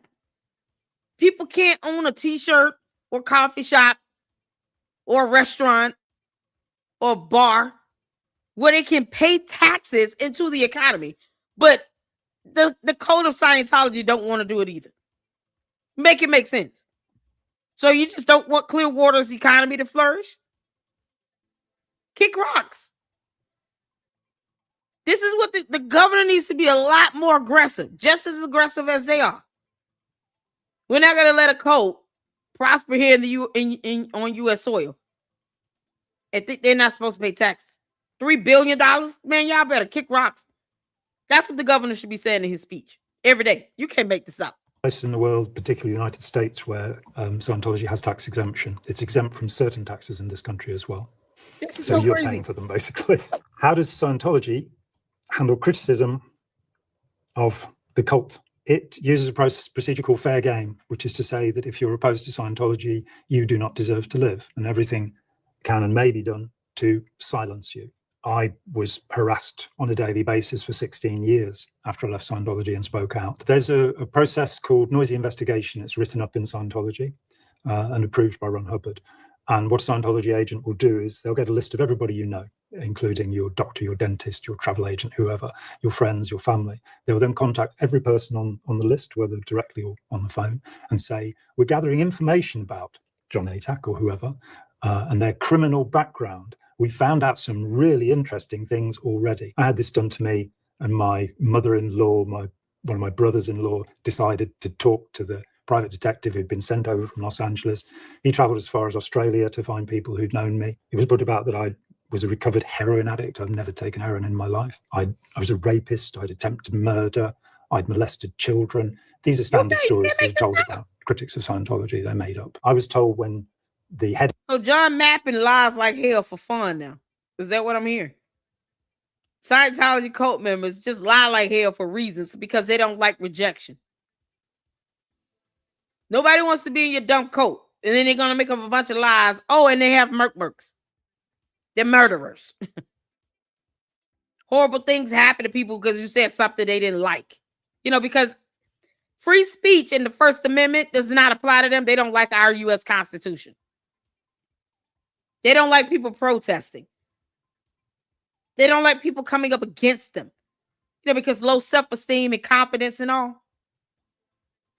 Like you would expect from narcissists who are bullies. Candice, this is right up your alley. You can make this up. This man said he had people lying on him about being a heroin addict. What the hell? I literally, my eyes just kind of got big when I heard him say they will go out of their way and do whatever they can to silence you. Because for some reason, one person saying something they don't like is just the end of the world. Maybe another volcano is going to erupt. You got to be silenced because you said something bad about Scientology, the cult. What? Done to silence you. I was harassed on a daily basis for 16 years after I left Scientology and spoke out. There's a process called noisy investigation. It's written up in Scientology and approved by Ron Hubbard. And what a Scientology agent... Robert was a clown. What a damn clown he was. That's so evil. You got a noisy investigation or a nosy? What did he say? Is it noisy or nosy? Am I saying that wrong? After I left Scientology and spoke out. There's a process called noisy investigation. It's written up in Scientology and approved by Ron Hubbard. What?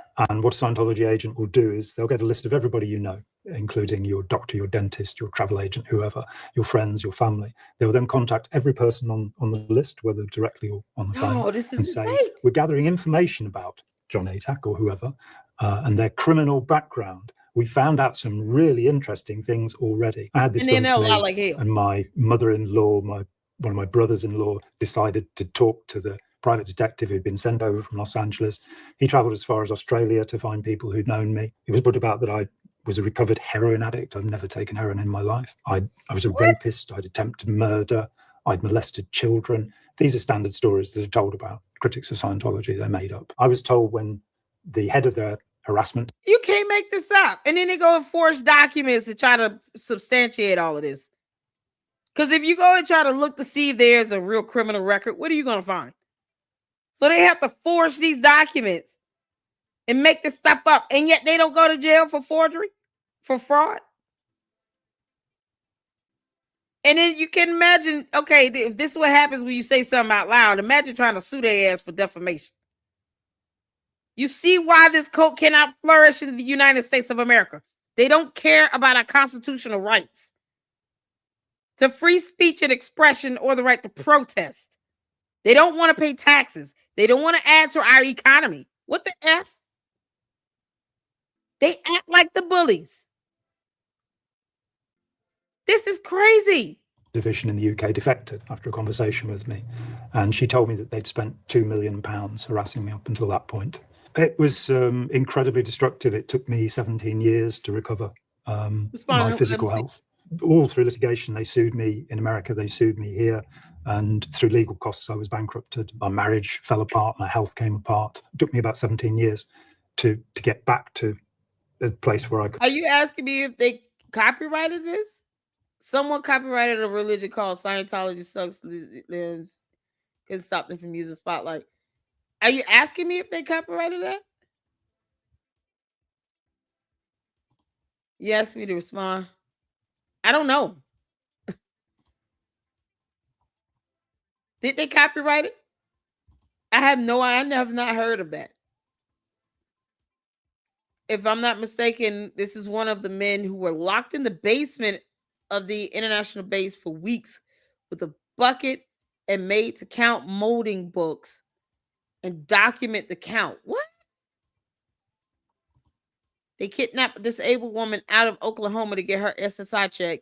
Her family and the state police and rangers had to get her out. Y'all, this is crazy. Why are they doing this? Why do they kidnap people? Leave people alone. If somebody doesn't like you, okay, then you don't go and kidnap them. You leave them alone. Ignore them.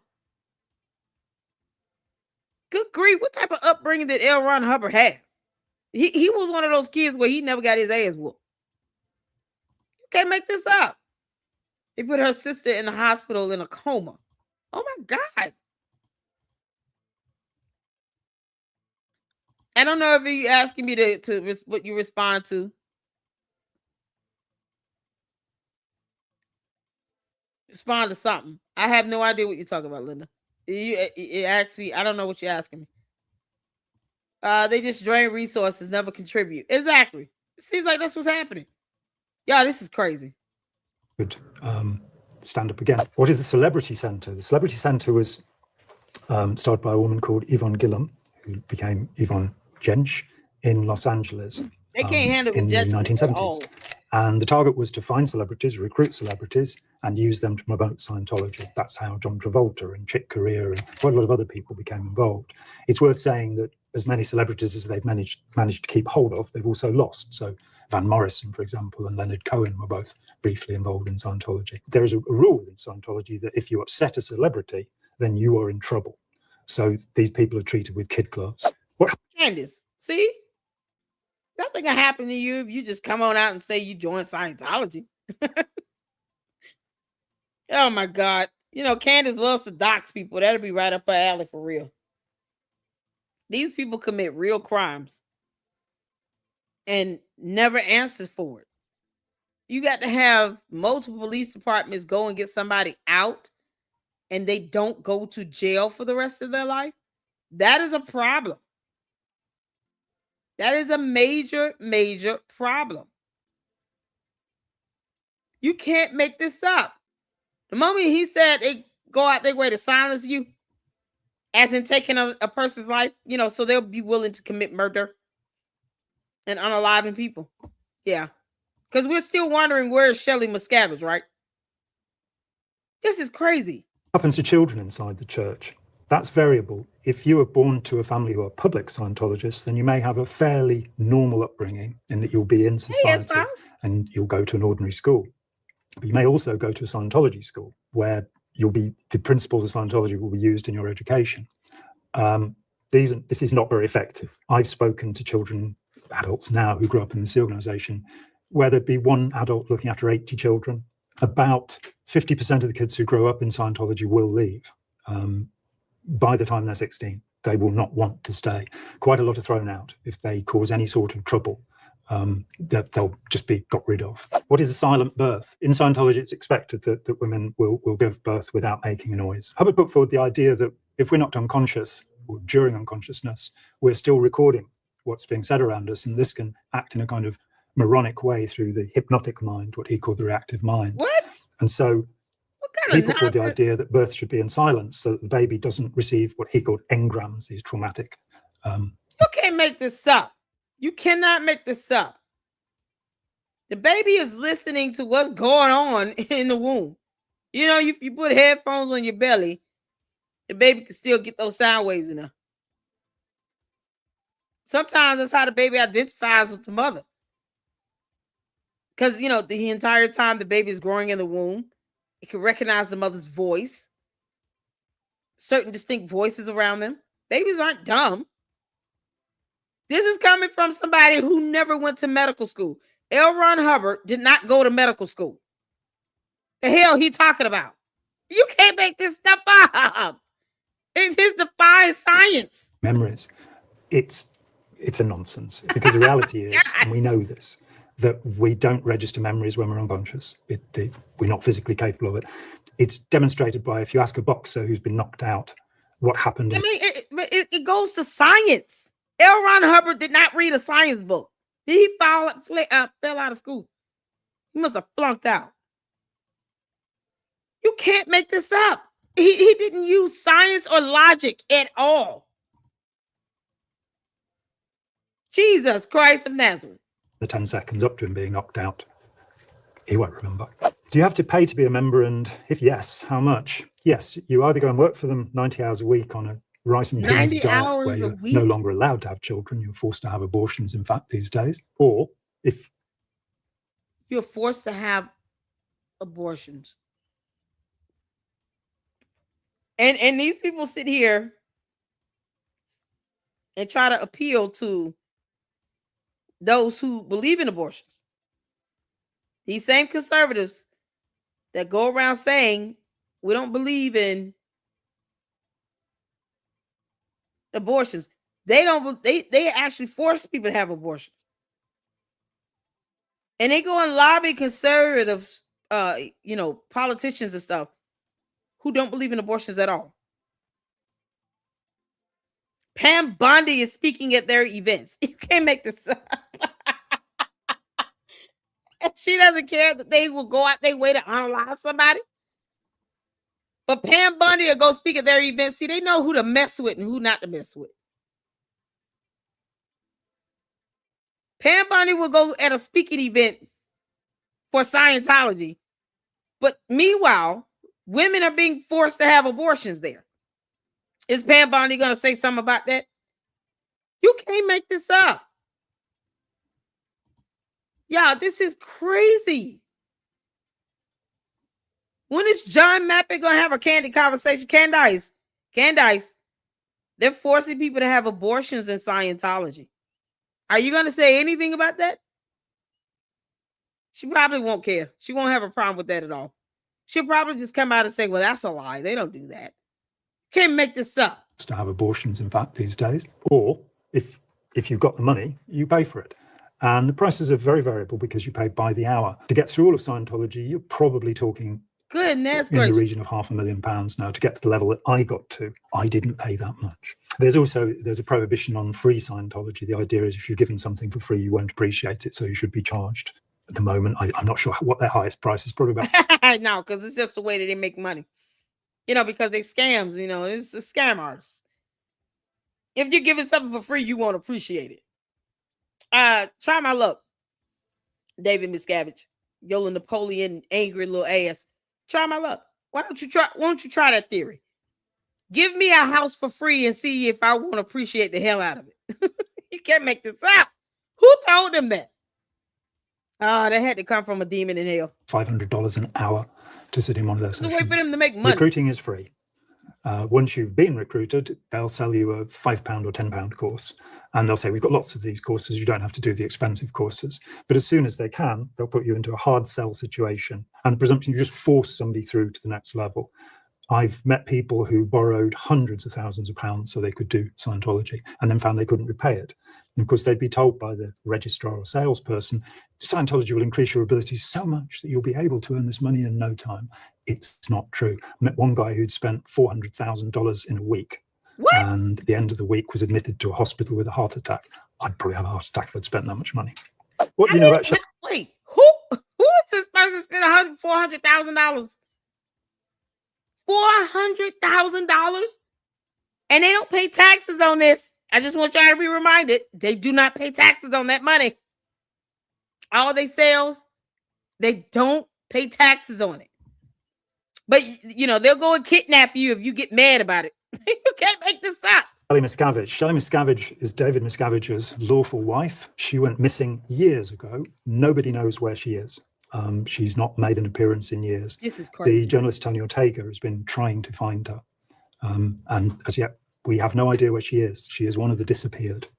Is there a uniform? Now, this is coming from somebody who wants to join in. They go, if it's a good uniform, I'll get in. There is a uniform. It's the US Coast Guard uniform, in fact. So not very exciting.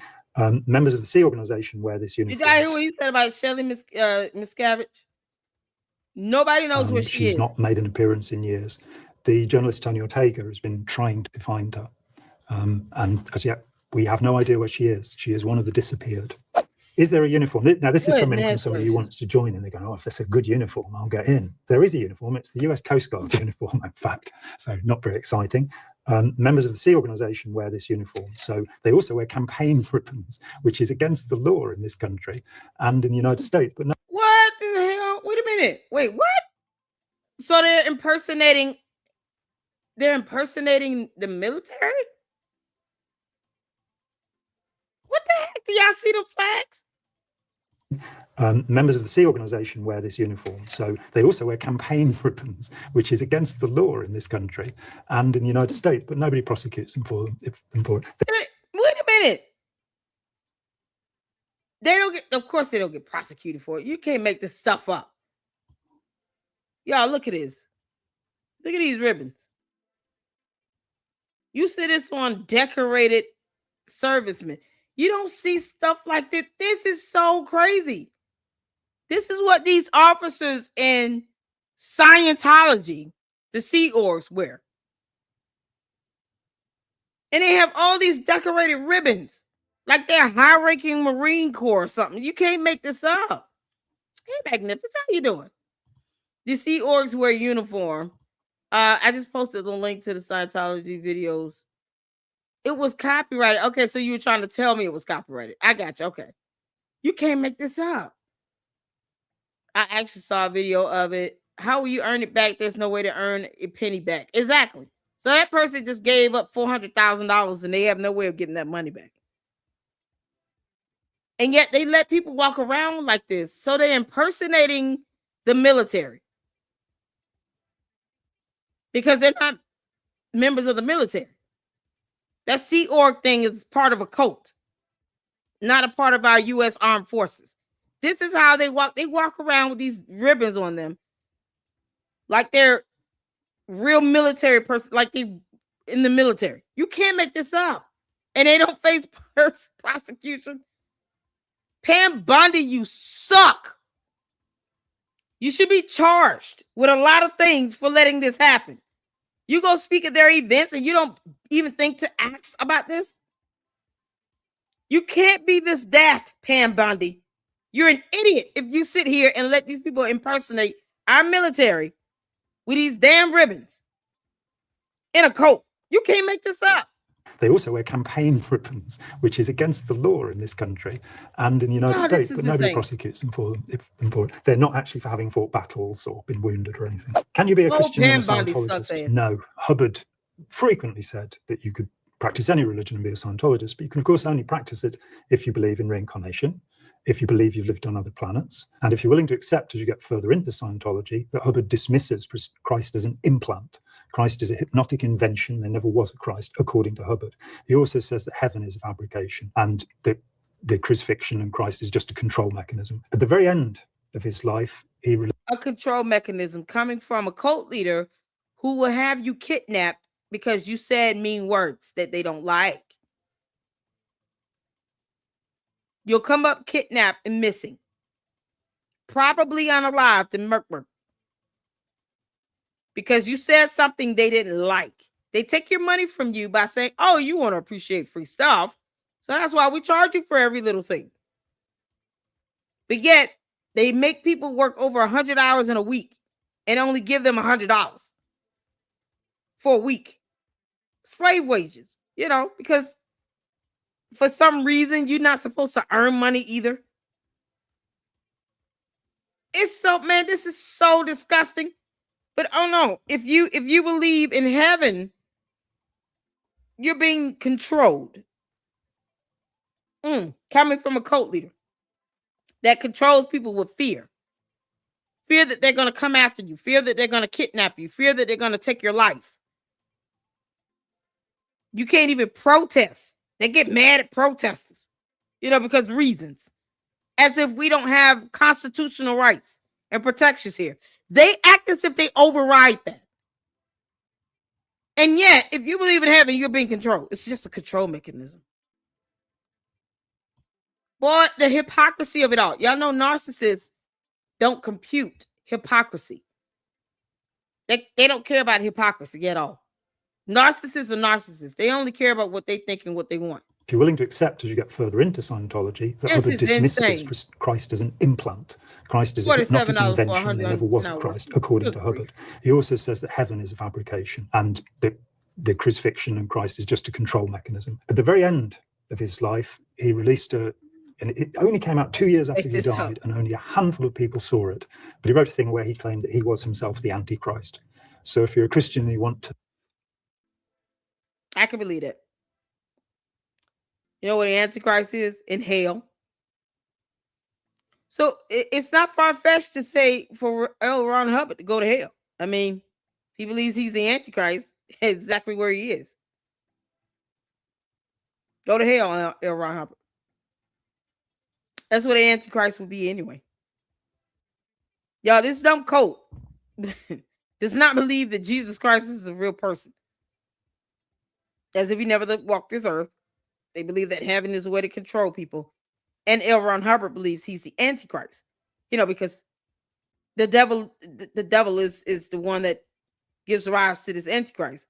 And they're in hell. So L. Ron Hubbard is in hell. Ron Hubbard is in hell. Then get into something that was developed by the Antichrist. You can make this up. Maybe.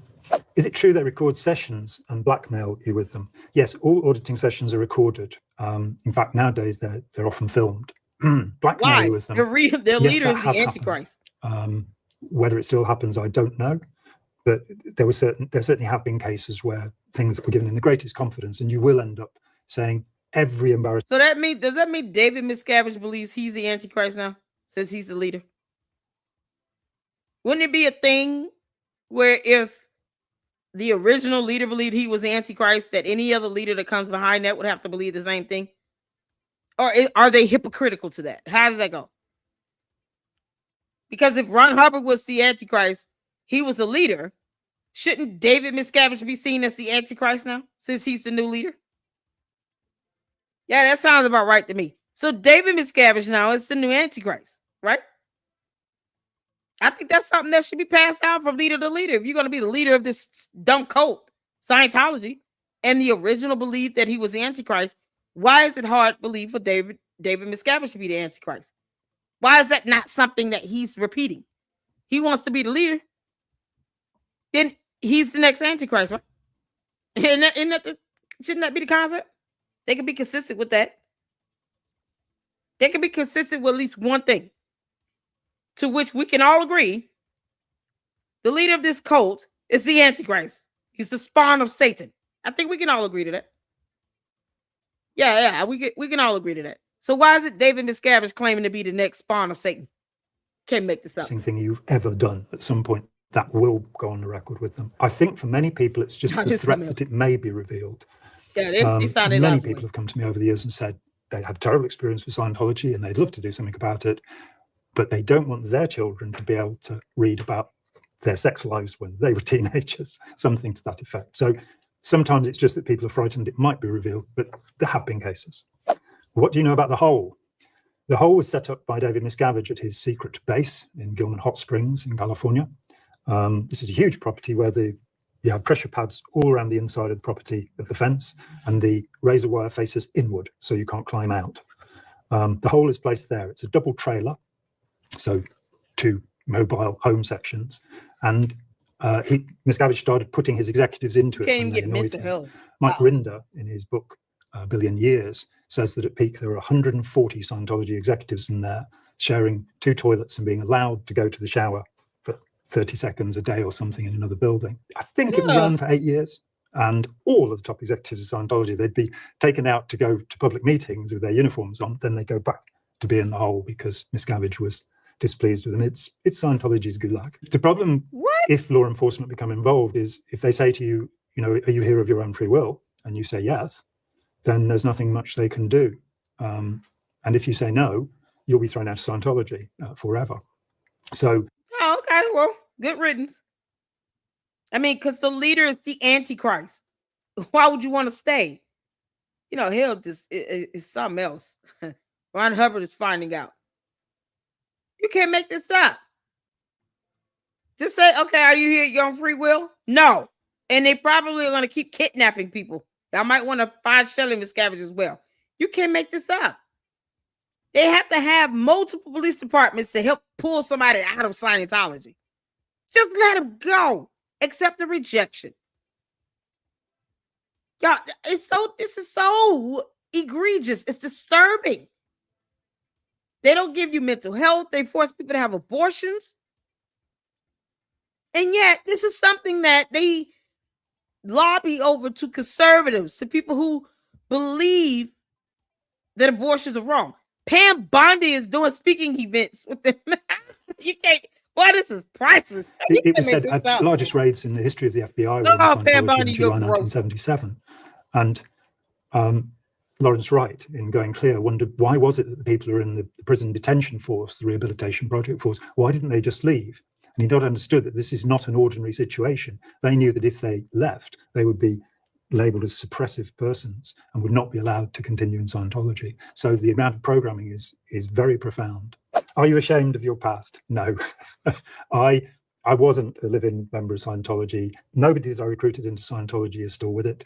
And a few thousand people have left because of me. There are people who did awful and brutal things in Scientology. And, while we can say, I was manipulated, I wasn't in control of what I did, and that is a fair point, I think we all have to take responsibility for what we've done. Frequently and normally in this organization, people are sleep deprived for days on end. They're forced to stay awake. There have been situations where on the rehabilitation project force, which I mentioned, the labor camp, that they're given leftover food. Now, this isn't a place where rice and beans is the normal diet, so they get the leftovers. You'd often find cockroaches in the food or maggots, things like that. And you either ate that or you didn't eat. Part of that process was also what's called pig's birthing, where you would no longer be allowed a mattress.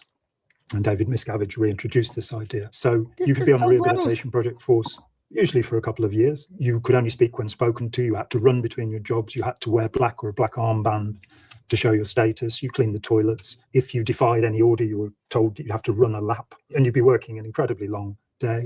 You then have the practice of overboarding that Ron Hubbard introduced in 1968, where for the slightest infraction aboard his ship during training, you would be thrown overboard. And that doesn't sound too bad. And that would be from 25 to 40 feet high. You might not be able to swim. You'd be blindfolded. Your ankles would be tied together. And you'd be thrown into the sewage-full waters of Corfu Harbour when he started this, because other boats would be... Yeah, oh my God. This is, man. Oh, wow. And no one wants to believe that Scientology is a cult. Literally trying to take over Clearwater. No one wants to believe that. Pam Bondi is going to speaking engagements. This is all the stuff that is happening under David Miscavige. The next Antichrist. Because why not own that title? I mean, if Ron Hubbard called himself the Antichrist, why isn't David Miscavige doing the same thing? At least be consistent in your evil. This is madness. Madness. He threw people overboard of a boat. Letting out their human sewage into the harbour. So people had this forced upon them, and there were the people who did it to other people. How do Scientologists recruit new members? Usually by word of mouth. Usually it'll be a friend. But they go out on the street with a little clipboard and they ask inane questions. The ones I used were, what would you most like to be? What would you most like to do? What would you most like to have? And once you've established rapport or conversation with somebody, you ask them if they'd like a free personality test. And in they go. Do they keep people against their will? Yes, that has happened. There was a case in America where 11 Scientologists, including L. Ron Hubbard's wife, Mary Sue, were sent to prison. And one of the things they were found guilty of was false imprisonment, where they kidnapped a man called Michael Meisner because he was going to tell on them, and they held him captive for months. Do Scientologists prey on the vulnerable? Yes, but a specific type of vulnerable. One of the other awful things about Scientology, and something I wasn't really aware of, is that they don't recruit disabled people. Hubbard said, we're here to make the able more able. So they won't prey on people who have a psychiatric background, because that's got them into trouble in the past. They won't prey upon people who are physically disabled. So if you say that you have PTSD, you might be in the clear. You can't make this up. Dear Scientology, Lady Luck Club is out of her mind. Don't even try it. Kick rocks and go to hell, the end. You can't make this up. So you have to say you have a whole mental disorder to keep them from trying to recruit you or be physically disabled. I honestly would rather they not bother them. Good grief. They kidnap people. They have people unalive, people hurt and harmed, thrown over ships, slave wages. I mean, you can't make this up.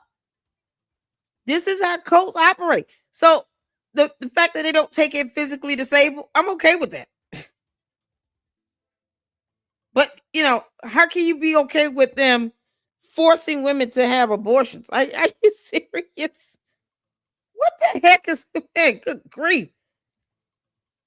This is the dumbest cult ever. They really, if they can, as with any group, they want the smartest and best of people, and they get some of them. They had some quite remarkable people. In fact, that a number of members of Parliament and the Senate have been Scientologists is interesting. Who did you believe you were in a past life? I wish I hadn't actually pulled this one out because I'm going to sound stupid, but there you go. I believed I'd been Henri Matisse, the painter. I also, for a while, believed I'd been the Buddha. So, bit of a narcissist, really. What can I say? We later found that as there were millions of spirits in us, I probably could have had one of the Buddhas and one of Henri Matisse's. But what was the best part of it? Anything you miss? There was a tremendous sense of camaraderie and the idea that you were changing the world. And when you go from that to realizing you're in Sainsbury's buying a bag of potatoes, yesterday I was saving the world, now I'm buying a bag of potatoes. It's a bit of a letdown. Do you have to abandon your friends and family? Only if they don't like Scientology. If somebody complains, yes, you're meant to disconnect from them. Do Scientologists believe in the afterlife? Just like any other cult. That's what cults do. Cults make you disconnect because, they have little egos and no pride and self-esteem or confidence or anything. So they can't handle rejection. So the idea of someone saying something negative about them, that somehow that hurts their feelings so bad to where they want people to disappear and disconnect. Oh, you're going to tell on us? You're an evil cult that forced people to have abortions. Kick rocks. That's the least of your worry. I'm just more baffled as to why David Miscavige is not claiming he's the next Antichrist if that's what Ron Hubbard did. Be consistent. You're evil. Be consistent. Go all the way there.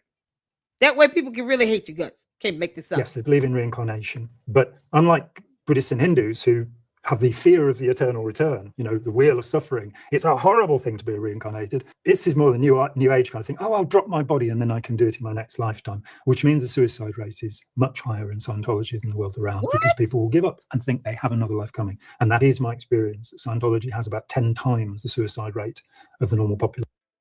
Scientology has about a 10 times the S rate. Yo, what the hell? Because they signed over that $1 billion lifetime contract. God, they don't care about people at all. They see human beings as encased volcanic lava rocks. I mean, they can't even name the volcano though that Xenu landed in.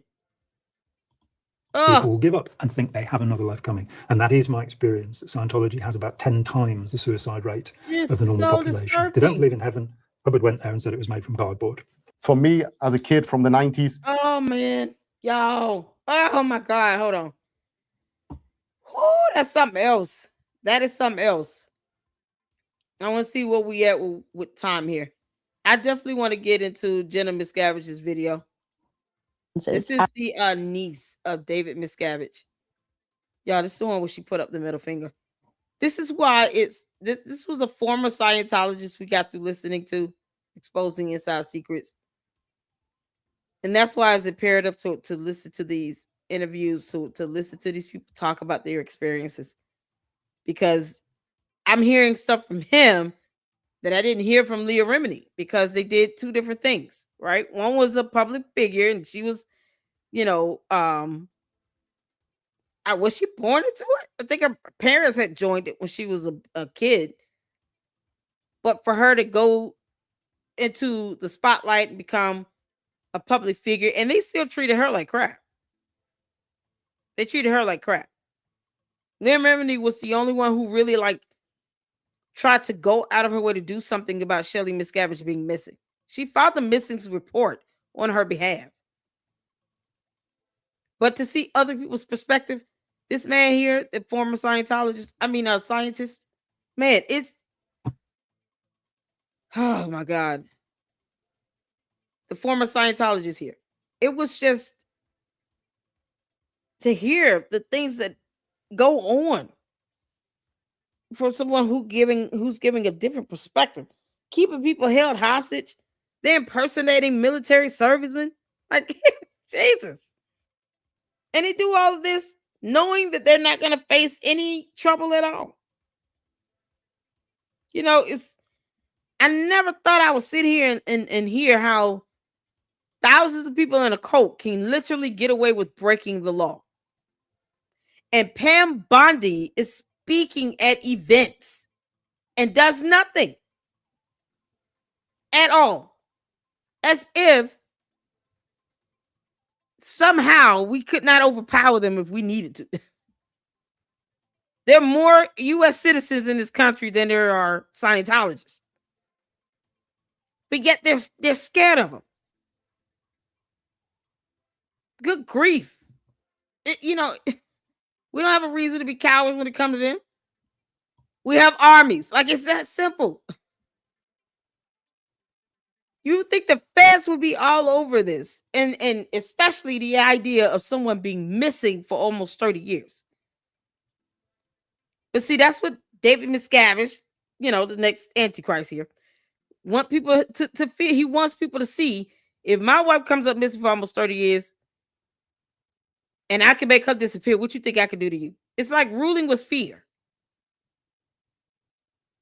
He's doing that to keep people in line. Well, he failed to realize nobody cares about his damn ego. Don't care about you. You're a cult leader. Cults should not be allowed to thrive and flourish. You can put church in front of anything. I can put the Church of Lady Luck Club. Does that mean I should be sitting here kidnapping people? Absolutely insane. All because a short little man can't handle rejection. Man, this is disgusting. All right, y'all, this is Jenna Miscavige. Let's get to it. Here and give a little update on my life, what's been going on. I haven't posted a real video to this channel since, I believe, like maybe even July of last year. It's something I've been wanting to do. I've never intended on going off of YouTube. I just had so many life things going on that I simply didn't have time. But the way I look at it is that my TikTok is a great way to get out brief bursts of knowledge about Scientology in bite-sized pieces, where my YouTube channel is more humanizing Scientology and humanizing the people who Scientology has affected. And I am doing that with myself and my own story and the things that I experienced when I was there and the things that I experienced after. And my YouTube channel has a special place in my heart because it feels like my audience knows me. They don't just know me as Jenna, the niece of Scientology's leader. They know me as a person, and they stay for that. And so that's why it's really important for me to develop that.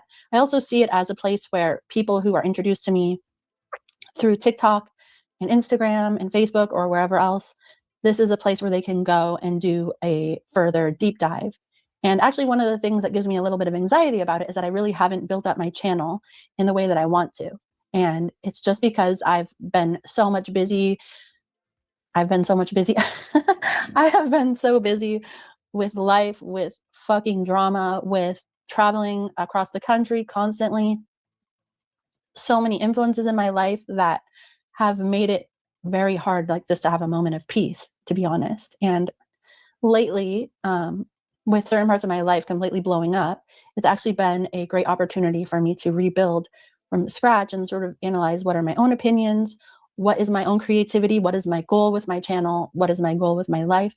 And so I wanted to come on here today and talk about that, give you some updates, and just sort of say where I want to go with this. And yeah, hopefully you guys are interested in that. If not, then fuck off. Just joking. Okay. All right. So I have been going to therapy, and it's actually been really great. I've been lucky enough to have immediately found a therapist that is really cool.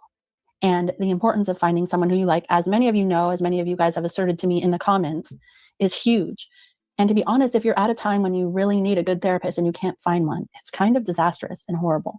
So thankfully this time, the Lord Jesus or Xenu or whoever has blessed me with having an easy time finding a good therapist. And I am grateful. I also had a psych eval done. And guess what, you guys? Really good news. I do not have a cluster B personality disorder. I'm not bipolar. I don't have borderline personality disorder. So any of you all who insinuated that or announced that you think that is true, you were wrong. Go fuck yourselves. And also to any of you. No. Oh, good for you, girl. Y'all remember now, we just got through watching the interview of the former Scientologist where he said that people lied on him, created some fake criminal history about him using heroin and all this other stuff. So when you try to get out of the cult, They come up with all these lies about you. They try to lie on you having committed criminal activity and, all the things. I remember he said that now. He said they come up with all kinds of stuff, said that he was a molester, PDF for all this stuff. And he had murdered somebody, all these things. So I can imagine all the things that Jenna Miscavige has said about her that were false. Where her antichrist of an uncle has probably made up horrible things about her mental status just to try to discredit her. And the fact that she has to say, okay, I went, got a test done. I don't have any of that, so you can kiss my ass. Like, this is what people have to do to clear their name just to get out of this dumb cult of Scientology. Because they refuse to just let people go. Just let people be. They don't like you. So what? We say it's a cult. So what? If just let it be. It is what it is. We have free speech in this country. This is the list that they will go through to try to discredit people who want to get out of the cult. So Jenna just probably felt like she had to go and get a test done. Good for her. Because if they don't believe in mental health in the Scientology cult, they clearly they don't care how anyone feels. And you guys heard the last former Scientologists to say that the S rates are higher in Scientology because people just believe they're going to come back in another lifetime. And you can imagine all of the abuse that they put people through, especially the kids, where they end up having some horrible, mental health issues from that. And for her to walk out of this to say, I don't have a cluster B, I don't have none of that. So y'all can F off. Man, that's good news. I'm just saying. She's doing exactly what needs to be done. Go get some mental health treatment if you need it. Don't let a dumbass cult dictate you getting mental health treatment. Especially when the leader is a short little Napoleon complex of an evil Antichrist man that has access to $3 billion and doesn't want to pay taxes and add to our U.S. economy. Don't let them swindle you out of getting mental health treatment. So good for her. I'm so glad she went and had that done. Who insinuated that if somebody did have a cluster B personality disorder, that they couldn't possibly be telling the truth, or that their view on things couldn't possibly be real. Also, go fuck yourself.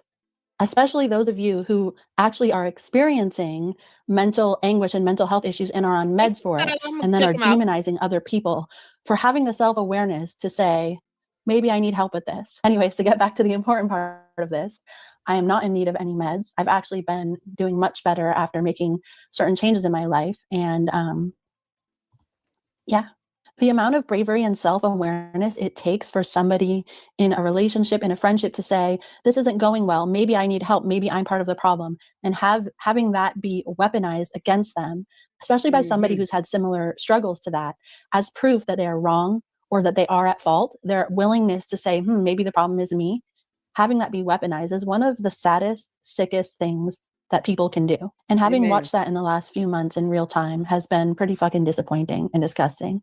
So as it turns out, I'm just a normal person reacting pretty normally to some insane circumstances after experiencing some things that many people never have to experience at all in their lives. And yeah, I want to thank the many people who have both supported me. Oh my God, I want to so interview Jenna Miscavige so bad. I ain't seeing that she can get that middle finger and say F off. I really want, I reached out to her on Instagram, you all. I'm still waiting for a response. I would love for her to come to the LLC and just share her story and her journey, encouraging people to go and get mental health treatment, to go and get, tests done, because of what she went through. Is not, like she said, it's not normal. Everybody's not in Scientology, right? She's the niece of the leader of Scientology. There are real people that are in Scientology that don't want to be there, that are going through horrific things. They force people to have abortions. I mean, People are kidnapped and unalived and hurt and harmed and forced to work in basements. Over 100-hour work weeks where they only get paid $40-some. This is what real human beings are going through. The S rate is higher. People are taking their own lives and they're doing all this stuff because they believe that they're going to come back in another lifetime. You can't make this stuff up. So on our next Scientology Sunday, Kyla has sent us 3 videos so far. I see 3. And we'll check them out in our next Scientology Sunday segment because this is something else. Yeah, this is why we got to keep talking about this damn cult, because it's affecting and ruining real lives out here. People are really going through some horrible things and struggling, and I'm hoping anybody that gets out of a cult do seek medical treatment. At least get the test done. Let that be the first thing you do. You get out of a cult, go and get some mental health treatment, because the brainwashing, the mind manipulation, the control, the abuse that people go through, you know, you might need to get some help with it. Go get some help. We encourage that. Talk it out. Because it's not normal. It's not right. And nobody should have to be forced to go through stuff like that. Nobody should have to experience that in their lifetime. You deserve to live in peace and happiness. Not to be subjected to somebody because they can't stand rejection themselves. So she did the right thing. She went out and she got some help. I'm so happy. Serge Delmar interview will make you cry. Wow. Yeah, they're very brave, because I wonder how you can have a life after having it controlled by this evil cult. Yeah, they are. Jenna's a rock star. Read her book. Oh, yeah. I sure will. And you guys, listen, share information in the comments so that others can go out and read. Drop the name of her book, the title of her book in the chat, and that way people can see it.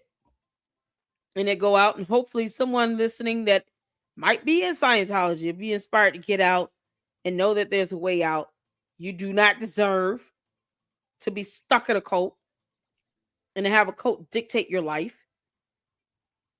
You don't deserve that. If you want out, get out. Go get some help and live your life in peace and happiness. Reclaim your life. Make all the money you want to make. You don't have to pay for the dumb auditing sessions because it does nothing.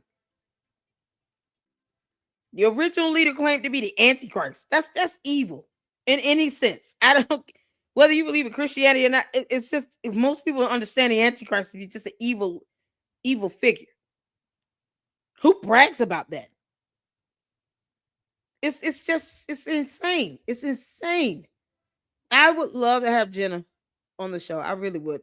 I would love to have her come up and talk to us in the LLC and share her story. So, you guys, if you come across her on Instagram, encourage her, let her know LLC is trying to reach out to you. She would love the interview. Man, this is something else. Publicly and privately during a time when I was questioning everything about myself, where I was getting very little sleep, and there were people who were slinging mud, who were using me for this agenda, throwing my name out there for this other agenda. And if I have not responded to you, it's just because I'm absolutely terrified that anything I ever say to you will get used against me eventually, because that's just sort of been a little bit of how life has been lately. But I do appreciate you, even if I haven't said it to you directly. This isn't a Scientology update. This is a me update, because in the end, there's been some slinging about, their channel isn't about Scientology. I'm the only one who talks about Scientology, and so on. My channel is about me, and insinuating that somebody's channel needs to only be about Scientology in order for it to have value or worth or to be creditable is very destructive. And it's also very convenient. If you don't want to talk about your personal life because vulnerability makes you uncomfortable, or because you don't feel like your particular insight is valuable enough to talk about, then that's fine. That's on you. But doesn't mean that everyone else needs to do what you're doing. It doesn't mean that anybody who's left Scientology only needs to stick to Scientology news or assigned talking points. People are free to talk about what they want. And I personally believe that someone can tell all the stories they want about Scientology and all the facts about Scientology, but without bringing a human voice to who Scientology is affecting,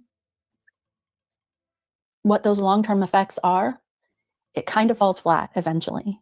I also very much believe that in life in general, as we're healing, we need to go through moments of deep dive into what's happened in our past. And then at some point, if you're doing too much therapy or I don't know, something like that, it can get to a point where it's like, okay, I need to live in the present so that I can get perspective on what's happening now, so that I even know what my struggles are, so that I know how what I'm learning here applies to this thing. And I believe that that's why you see people who go onto YouTube and talk about Scientology on, and then they go, I need a break. I don't want to do this anymore. And they go out and they live life. And they think that it's because there's something wrong with them, that there's this big roller coaster occurring constantly. And it isn't something wrong. It's very natural. It's all just different coping mechanisms. We, at some point, are doing okay enough in life and are happy enough in life where we have the strength to dig into the past if we need to, if we want to. And then so we do that. And then we come back up for air and enjoy the freedom of the life that we have. Or sometimes our life gets too messy and too affected by the past. And then we have to go back and, you know, see how the past is affecting our current life and try to make our life better through that. No one way is correct. We kind of need both of those things. And I've kind of realized that it's a bit of a pendulum. And I want to honor both ends of the pendulum on that channel. I want to honor both ends of that pendulum swing on my channel without acting like it's a mistake to swing either way, because it's not. It's just human, and that's kind of how it is. And maybe at some point you find a place where you're doing both at the same time. I don't really know. I guess we'll see. One of the things I've been really grateful for in the last month is the amount of people who have reached out to me who have been brave enough to be vulnerable, saying that I also suffer from a crippling fear of abandonment. Now, as it honestly turns out in my therapy, I don't actually have a crippling fear of abandonment. I was having a normal reaction to something that was occurring. And so pathologizing something that's natural and something that is really just being mishandled isn't right either. But my point is that people don't just need Scientology news or updates. People who are living in the world right now, after having grown up in Scientology, they need help putting words to things that they're experiencing. They need someone to put words to it because they're experiencing that thing too. It just helps them see that they're not alone. And although ex-Scientologists aren't my only, or even the vast majority of my audience, the vast majority of people in this world can relate to going through hard things in life. Everybody can, to be frank. And so it's actually not that different of an audience. And so that's something that is really at the crux of who I am and what I care about. The truth is that my main strength is not talking about Scientology. My main strength is talking and thinking. And Scientology is a way for me to do that. I love talking to people philosophically. I'm not even promising that I'm good at it. I just really like doing it. That's why I want to have a YouTube channel. That's why I want to do this at all. It's not just about Scientology for me. It's about characters and learning their stories and thinking about things in different ways. And it's about being able to make a living doing that. It's about standing up for what I believe in and making changes in the world that I think will be for the better, that I can do because of my unique experiences in Scientology. So my point is kind of that there are so many ways to address the problem and issue of Scientology. There is protesting, there is exposing, there is talking about healing, there is getting justice for survivors, whether it's through lawsuits. There are ways to have laws be passed that can help improve chances for survivors to get justice. There are ways that Scientology is currently introducing itself into the world and sneaking into schools, dentist office, acting classes, all around. There's ways to warn those people, to give those people options, to expose that sort of strategy that Scientology has. There's so many ways to address Scientology and to get to them, and I want to do all of those ways. And this might be part of my undiagnosed ADHD, but I want to have my fingers in all those pies because I can't just do one thing over and over again. I get bored too quickly. And also a big thing that I've learned over the years is that everything needs balance. So we can talk about these deep, dark aspects of Scientology and hear someone's story that's crushing. And then we can protest and kind of troll a little bit to empower the people who are actually protesting. And protesting can also be used to let people know who are there how they can get help. It can go all of these ways. All these things are valid. And I kind of want to have my finger in all of them. And maybe I'll do that and see which one sticks. But I'm just reinvigorated about this, and I'm re-excited. And to be honest, I'm just re-excited about life at this point. Like, there was sort of like a spell or like a haze over me that was kind of like horrible, like making me feel like I didn't realize it until it went away, but it was making me depressed. And I knew that I was going through hard things in my life. I knew I was having conflict, and I knew that that conflict would upset me at that time. What I didn't realize is how much it dampened everything else in my life. It dampened how much fun I had going on a walk, on getting coffee, on speaking to my kids. And to be honest, like, there was a very, very dark period where I felt like I wouldn't get through that. And as it turns out, it was only a few days. And then all of a sudden, after making certain changes, I felt different. There were still really hard moments of crying and feeling loss, but the rest of my life, where it was like at a 2 before, it became like baseline 7. And that is my personality. My personality is to wake up every day honestly excited for life. I have too many interests to not be excited about life. I am too curious to not be excited about life. When people say they don't have any hobbies, I have like 1,000 hobbies that I could individually get so obsessed with that I can never get anything done. So it's nice to feel like myself again. It's been really nice falling in love with where I live again and seeing what a beautiful city I live in, and reconnecting with so many friends who, it was almost like when I was going through this hard time, I couldn't even fully connect with them when I did, because there were certain things I didn't want to talk about or be judged about. Having this deeper relationship with my friends and being able to spend more time with them, and honestly be able to fall back in love with my own house, my own space, with the things that I love, like decorating, and the things that make me, have been, it's actually like, I'm lucky. I feel extremely lucky. And to be frank, it makes me feel rich. Whenever I really love something, I'm always like, it makes me feel rich. I don't know what that feeling is, but it makes me feel rich. And the people who are supporting me through this, who are literally taking me to places that I love, showing me new things, it's been amazing. And I'm so grateful for that. It makes all the difference in my life. Also, just simply not having to be in a fight with absolutely everybody all the time has been fucking life-changing for me. Like, I'm not even conflict avoidant. I'm telling you guys, like, I like a good argument or a back and forth, playful or not playful. I'm not afraid of conflict, but I'm also not somebody who has so many fights with everyone. Like, I'm keen to work things out with people. I don't like there being bad blood. So just stepping away from and not engaging in just a bunch of bullshit that's been going on for the last 2 years. And the thing that's sad is that people on all sides of this conflict are good fucking people. All sides. They're good people. And it was really, really affecting my well-being and my light. And I thought I could take it and I thought that it was making me stronger. And you know what? It has. But also, I was thinking I could take more than I actually could.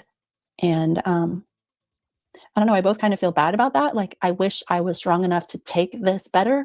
And also I'm like, I feel like I'm still thinking through a lot of things. I don't have everything figured out, but what I do have figured out is the direction that I want to take my channel. And I'm really excited about that. So what it is basically, I want to try to do a weekly or every other week live stream. By the way, thank you to all of my new mods. I suck at getting back to people. I will get back to you all in a little group email, and we will work out the dates. But I want to do a weekly or bi-weekly live stream that tells people stories in Scientology, but tells like a story.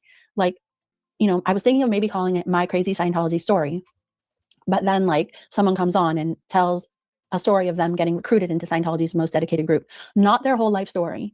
And I think that I very much believe in the power of bite-sized stories. I find that they're more digestible to people who are just finding out about Scientology. It gives the ability for those stories to get the attention that they deserve, those individual stories. And that way I can have people on over and over again.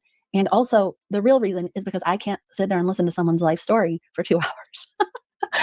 That's my own limitation. And it's not even because I find it boring. It's because I find it extremely stressful to try to condense someone's life down to 2 hours.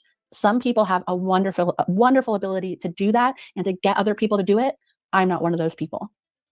In fact, I don't even know if I'm one of the people who's going to be good enough at doing this. And I'm sure I'm going to look like a fool and do horrible at it at first, but I'm going to try. And I'm really excited to attain this new skill that I'm hoping to do. I want to get better and better at it. I want to be good at it because it's something that I'm really interested in doing in life, that it would be great to do it on my channel just to get these little stories out and to have people feel like they have a voice without having to have like hours long commitment. So if you want to come on my channel and tell a story of yourself, your crazy Scientology story, please reach out to me. You can email me at jenna@xscientologykids.com. And, I don't expect this to be like longer than 1 hour videos, maybe even shorter, maybe even just 20 minutes. But I'm really excited to try that out and see where that goes. Another thing I really want to do is start going to LA either every week or every other week and do protesting where I can answer people's questions, even if it's just online, but show up there and just talk to Scientologists, think about different things I might want to say to them or ways that I might want to express myself or just different ways of protesting. I think that will possibly be fun and exciting. The idea of it makes me nervous, but a good kind of nervous. I need to push myself to do new things, because that's what makes me really excited and proud of myself. I wouldn't be doing this if I didn't want to. I actually want to. The part that I'm most excited about for my channel that I really want to do is that I want to do maybe a once a month video about little campaigns that I want to do. Because like I said before, there's so many ways of addressing Scientology. There's so many things that I hear, like just alone how Scientology inserts itself into the dentistry industry and gets unsuspecting. So you guys so far, and I have to pause this because I gotta say something. I'm engulfed in what she's saying here. And I like how she has, said, hey, I'm gonna make a name for myself, because this part of being a content creator, I consider myself to be an independent journalist, is that you find your own lane. You have to do what's best for you, what works for you. There are a lot of tactics and little methods to getting your content out. Some people who are able to just do that because, this might be what they do for a living. Then you have people like myself. It's a juggling act. I have a regular 9-to-5 job. I have 2 kids, a single parent, and I still have to kind of balance the household and doing laundry and doing all kinds of stuff in between. Still got to go to doctor's appointments, because real life is still happening here.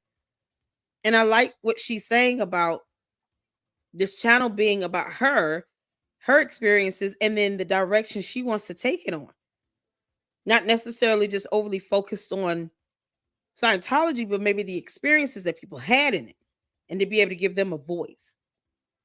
And that's sort of like what the idea of doing these segments about Scientology is all about. For me, here in the Lady Luck Club, it's giving the voices to those people who, giving them a platform that went through this. Kyla, you didn't tell me they tried to, okay, I'm looking at your comment. You need to come up here. You want to come up here next week and tell us about what happened? You say you had to back out of protesting because OSA came for you hard. You were fair game bad. What does that mean? Do you want to talk about that? Because that speaks to how they're trying to hinder people from exercising their rights to protest and free speech. This is crazy. What is fair game? Did they dox you or something? I would love for you to come up here next week for our next Scientology segment, and you can tell us if you want to share. Tell us what happened. This is so crazy. It is terrible. What it said, I'm not afraid of them, but it affected my job. A-holes even turned my FB French. How did they do that? So they have people that hack into your Facebook account.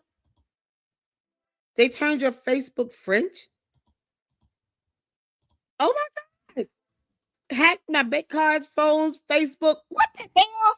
Oh no. So they some criminals all over the place.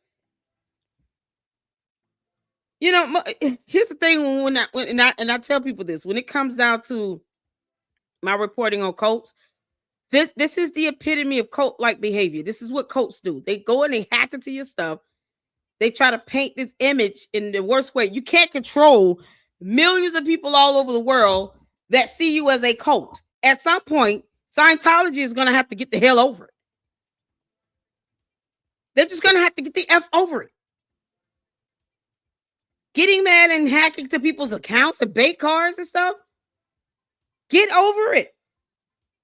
You have how many people on Earth?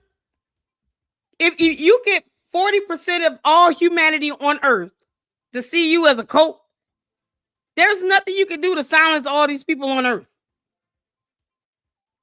Hacking into people's accounts, bank cards, their phones, it's sick. And for what? For us to still see you as a cult, because now you're acting like a cult. You're living up to what a cult does. To try to silence somebody because somebody's saying something about you. So what? You know how many people come in my chat every day and they can't stand my guts? You got a whole cult that's existed for 65 longer than I have existed on Earth. This cult has been around for 65 years and they still can't get used to people calling them a cult. They can't get used to the things that people say about them. They still can't get over it. 65 years. And they still get mad because words hurt their feelings. You can't make this up. It goes with the territory.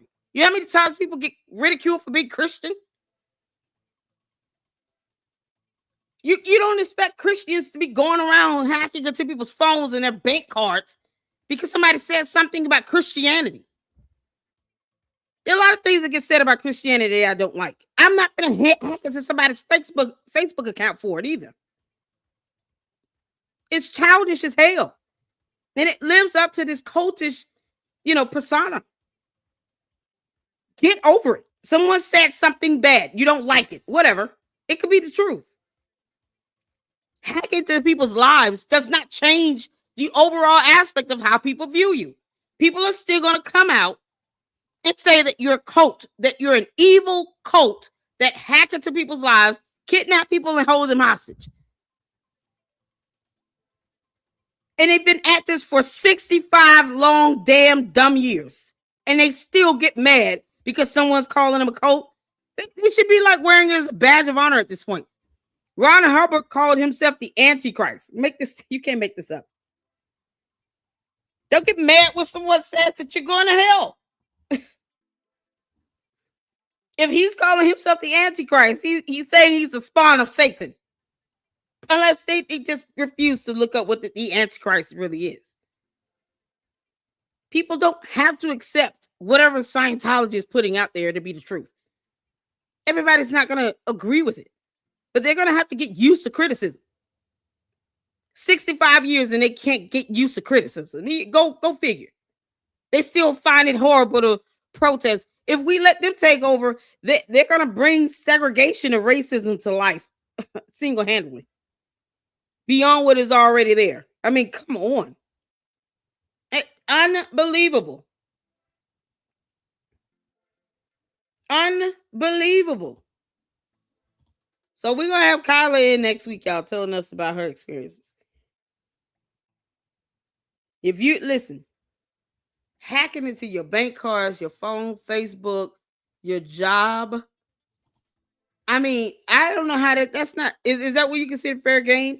Child, that's not fair game at all. That's not fair game at all. That's just them being evil. That is so evil. Let me hack into your life because we don't like what you're saying about us. Y'all been around for 65 years. Kyla isn't the first person to say what she said about you. Scientology. You got one person saying the same thing millions of others have said already. Get over it. Like, it's so crazy. That's so crazy. Oh my God, y'all, this is something else. That's what all the exes are trying to do, but they are still there. People at the top propagate Scientology, know it's not a valid belief, but they will keep going because the people at the top are making money. And you know what's so crazy? They got $3 billion at their disposal. It's just greed at this point. $3 billion. It's just greed at this point. But they realize they don't. Do they not understand that even with all the people that are speaking out and protesting, they're still bringing in money. They avoid paying taxes. They get to keep a lot of the money that they earn and generate in revenue. They don't pay their workers fair, wages or anything. And yet government's doing nothing about them. So it's a whole lot they're still getting away with. And yet they get mad when someone criticizes them. Despite the fact that they get away with not paying a dime in taxes, that they're paying people slave wages, that they're kidnapping people, they're unaliving people, that they're hacking into people's accounts and cars and phones and Facebooks. They're doing all this shit that they're doing.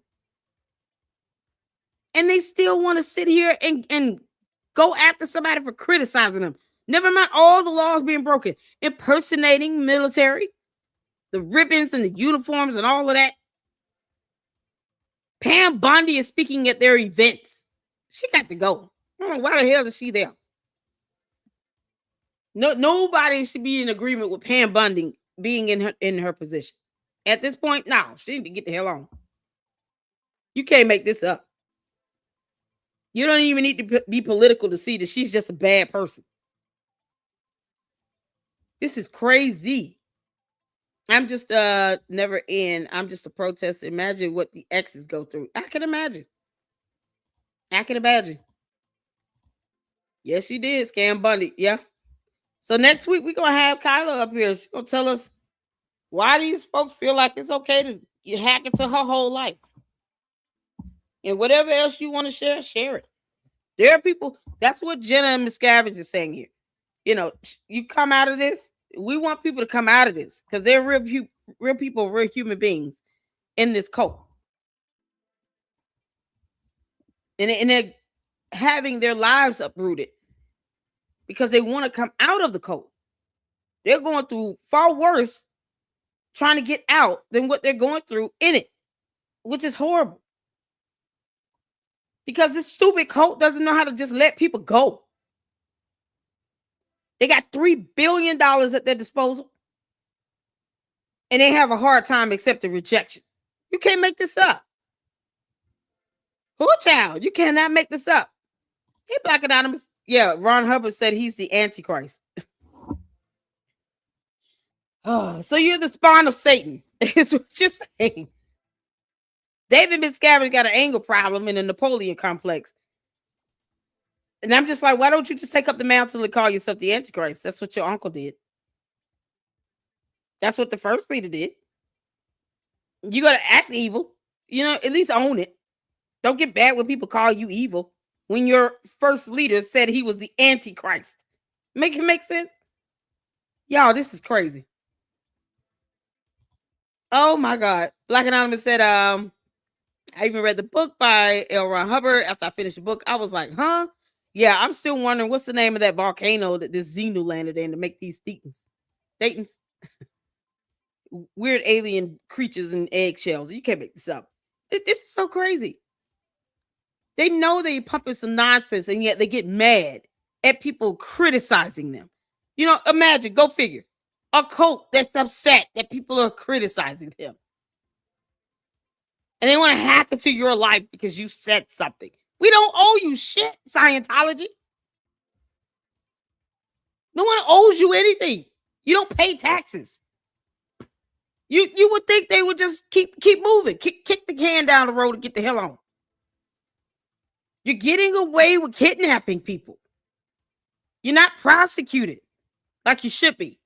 You're forcing people to have abortions. And yet and still, you want to get mad because someone's pointing these things out. It's just ridiculous. Now you got to hack into somebody's life. They act like the cult that people see them as. And then they get mad when people call them out on their bullshit.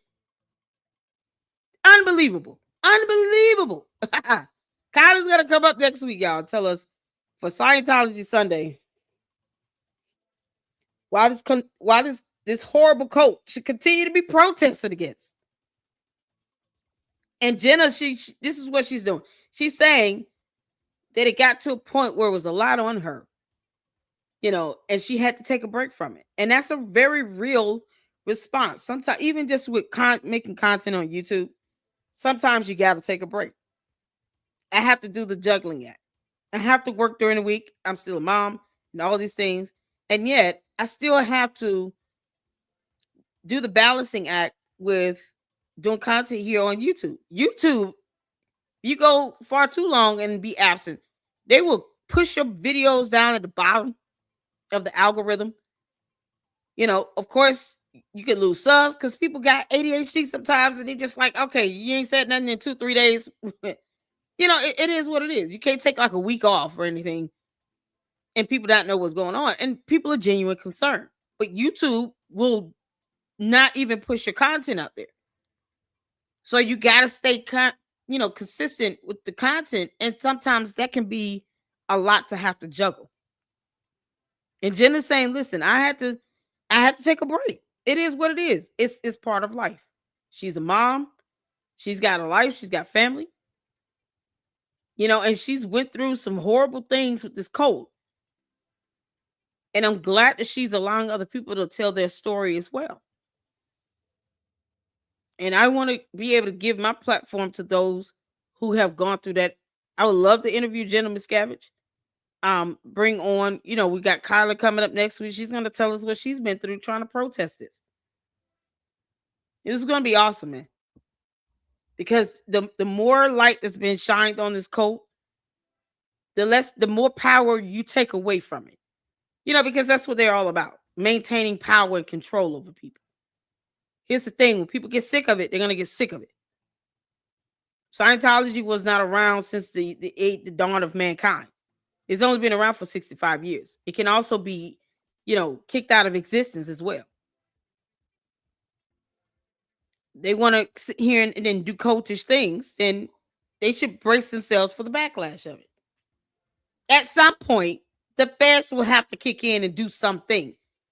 But it just doesn't seem like they're really trying right now, especially when Pam Bondi is making appearances at events. Can't make this up. So you can imagine the bias of someone trying to report what's going on in this cult. And then Pam Bondi, it's like, I got dinner with them next week at 6:00. I'm not doing it. Like, this is crazy. It's disturbing to hear that. So let's finish this up, get back to this. And next week, we're going to have Kyla on. Yeah, they hacked into her credit cards and stuff, her Facebook. Like, what? And her phone. Woo child. Unknowing employees and starts kind of forcing them to do Scientology under the guise of some other name that they pretend is secular. That's like a huge thing that can be exposed on its own and even fought against. Like, having letters that can be written to the employers, having letters that can be written to the employees that help let them know their rights, that maybe connect them with other people who have wound up suing the employers who are forcing them to do Scientology things, finding a list of all of these dentist offices, etc. That's just one avenue. There's acting classes that do this. There's getting Foundation for a Drug-Free World into schools. So these are all different campaigns that I want to take on, but it's so hard to know which one to do first. And I want to take them on in a way that actually does something about it, that leaves an evergreen solution there so that if anyone ever runs into this problem, they will find this solution. This solution is out there and we can use it over and over again. And there's so many other things just like this. Like, people who are trying to sue Scientology, they run into Scientology's arbitration policy. Well, why not have a campaign where we can create legislation specifically regarding Scientology's arbitration clause and how unconscionable it is? Why not have a campaign that just does that alone instead of fighting Scientology 10 times in a court of law to get this overruled? That's just an idea that could wind up being a horrible idea, but there's so many campaigns like that. Yeah, she's right. They're just like with the way they're acquiring all these properties through these LLCs. Well, Florida is going to have to create some state legislation on a state level that would have to apply across the entire state of Florida when it comes to how you purchase property, through these various LLCs to make it more transparent. And if you can't submit certain documentation, you can't, disclose information about the owners and all this other stuff, then you don't buy the property. It's that simple. Because see, guess what? To the state of Florida, Scientology isn't paying taxes. They're not adding to your economy either way. You concerned about somebody not being able to buy a building? What difference does it make when they don't pay property taxes? That purchase of that property or that building might not always fall into the hands of the government of Florida, the state of Florida, or even in Clearwater. So it really doesn't even benefit overall the economies of the city of Clearwater or in the state of Florida. So what she's saying is on point. There needs to be a lot of legislation put in place. Funny how they know not to recruit people who are physically or mentally disabled or have mental health conditions because they know they'll get in trouble for it. And then they don't find people with disabilities to be useful. Well, what if there's a way for them to look at any other group as not being useful so they'll leave them alone? Instead of having certain targets, find a way to invalidate it so that they don't make certain groups of people a target anymore. I would rather they not mess with people who have physical disabilities. It's a horrible way how they view them, but it at least keeps them off their radar. Because I would be, I guess all of us would be livid if we saw someone that was physically disabled in Scientology being told they got to do something for 100 hours a week, and then they only get paid $40-some for the whole week. I would rather they just not even bother with anybody with a physical disability. Just leave them alone. But how do you get them to leave everybody else alone? What does it take? What needs to happen for them to leave other groups of people alone? Bit by bit, there has to be a way to get more people off their radar so that they will leave them alone and not even think about recruiting them. That way, many people can be saved from this cult. All right, do we all have to walk around and say we have a physical disability? Like, does burping count? If I say I burp a lot, is that a physical disability? What would count? We got to come up with something. We got to make sure that people find ways to avoid being kidnapped and drafted into this dumb cult. Say you have a lot of gas, right? And you just start farting. You start burping real heavy and it just all stinks. You can imagine they probably wouldn't want you near them. Whatever you need to do to stay out of this cult, do it. If eating rice and beans and tooting all over the place is the way to go, do what you got to do. If eating ice cream gives you the bubble guts, eat the damn ice cream so you can get the bubble guts. At some point, they're going to be like, oh, this is a condition you have? Yes. It's called shit a lot. Like, it's a real thing. Whatever it takes to get them off your radar. That I want to start doing. I want to start making a real difference. I don't only want to expose. I want to expose, but I also want to do something about it. The more little campaigns there are like this, the more angles Scientology is being taken from.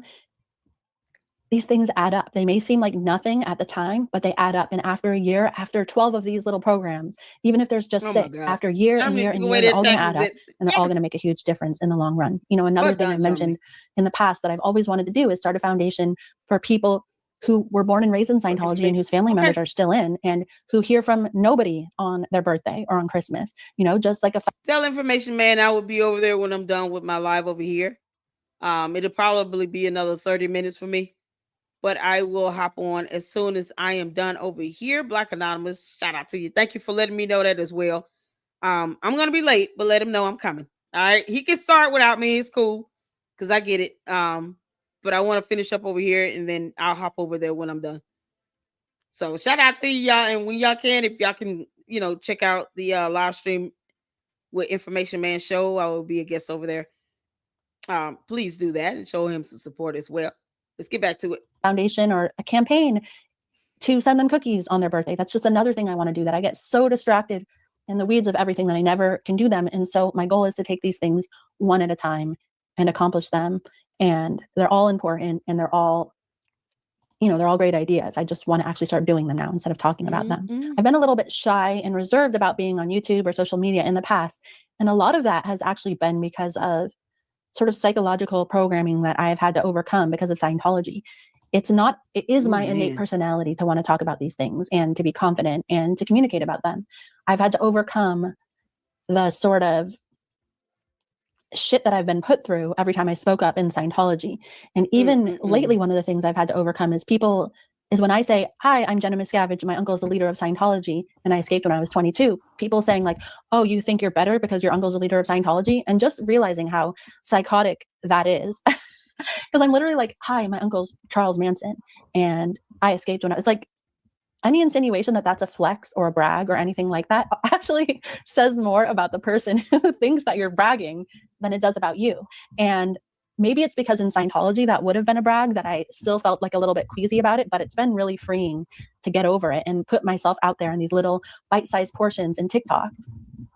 And it's been really, really cool. And you know what the thing is about TikTok and Instagram?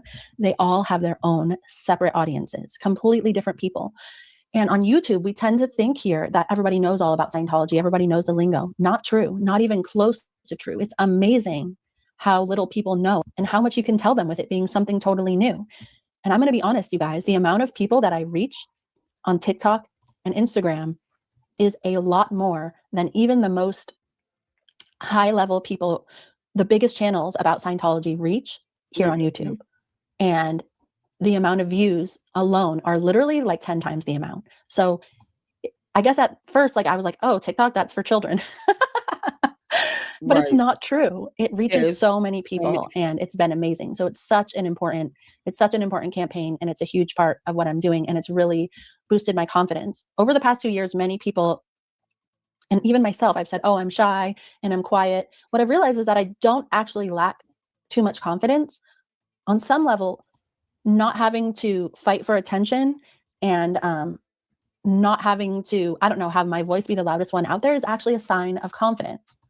I'm okay with myself just how I am. I don't need to fight for attention in order to have self-worth. But, having a certain number of subscribers or great comments or, supporters or community, does all that help my self-worth? Yes, I'm a human. It feels great. But is it enough where it's going to make me do something outside of my integrity in order to facilitate that?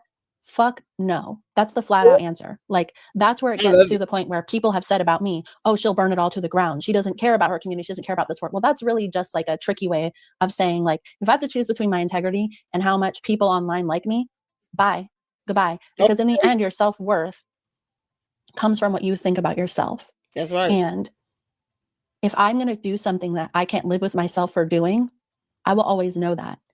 But if I do the right thing and I know that people might hate me for that, or people will misconstrue it, whatever, that's hard. It's really hard to feel misunderstood. But in the end, I can live with it more than I can live with knowing that I'm a bad person or a bad friend or something like that. But part of building your confidence is actually doing the things you want to do and overcoming your fears. And that's what I'm really looking forward to doing. So I hope you guys look forward to me looking like a moron quite often, saying the wrong thing and messing up, because looking dumb is the price you pay for sort of putting yourself out there and having a lot of... Jenna, you don't look dumb, honey. I thought it was badass for you to put that thumbnail up with that middle finger in there. I was like, y'all, this is a badass thumbnail. I loved it. I use it as a thumbnail myself. Because you should never feel like you're going to look like a dumbass. If I have to worry about that every time I go live, then I will never go live. Sometimes I mispronounce words and say things and slip up and stuff, and it doesn't make any sense. But it happens. You push through it and you keep living. Your true supporters, people who support the information, your commentary, to support you, they're not going to judge you on that. Not at all. A lot of people do not support me because they don't like the profanity. It is what it is. Everybody's different. Some people pray before they start their live stream. And I watch those content creators that do that. Have no problems with that. Think it's a beautiful thing. We might not all do the same thing, but we understand what's right is right and wrong is wrong. And your delivery and the way you go about doing it is what's unique to you. So I'd rather she do her content and share her story, put people on her platform that's going to share their story, because the ultimate goal is to remind this dumbass cult they have no power in the United States of America. They shouldn't have the power that they think they have. People should not have to worry about coming up missing or having things hacked. Because somebody said criticized Scientology. Like, are you kidding me? They rule by fear. They want to make an example out of somebody because they think this is a deterrence from others speaking out. It's not. It doesn't stop anything. Is it cut off one head, 6 more come back in this place? You think you're silencing one person, 10 more people going to come out and support that one person. You've hacked into their Facebook account. And then 10 more people are going to come out and speak out on it. They're not smart enough to realize they're bringing more attention on themselves when they go out and do stuff like that. So hopefully we can take a page from Germany and take away their tax exempt status. Oh man, who knew? Germany is showing us how it's done. Here's how you handle a cult. If they want to sit here and claim to be a church, take away the tax exempt status. They'll go away. You can't make this up. Can you imagine if the US took away their tax exempt status in Scientology? I mean, honestly, that's the best way to go. You hit them in the pockets. They got $3 billion. $3 billion at their disposal. Take away the tax exempt status and then let them really pout about it. When I say it'll weaken them like hell, they'll feel so defeated. But there you go, point proven. Cults like this, all they care about is money and power and authority. Let's tackle the money thing. Take away their tax exempt status. They don't add to our economy. Why should we be okay with them not adding to our economy? But yet they want to sell books and all this other stuff and bring in money and revenue from people. But they can't add back to our economy on their own. They can't pay taxes. Get the hell out of here. Then you should not be allowed to flourish financially.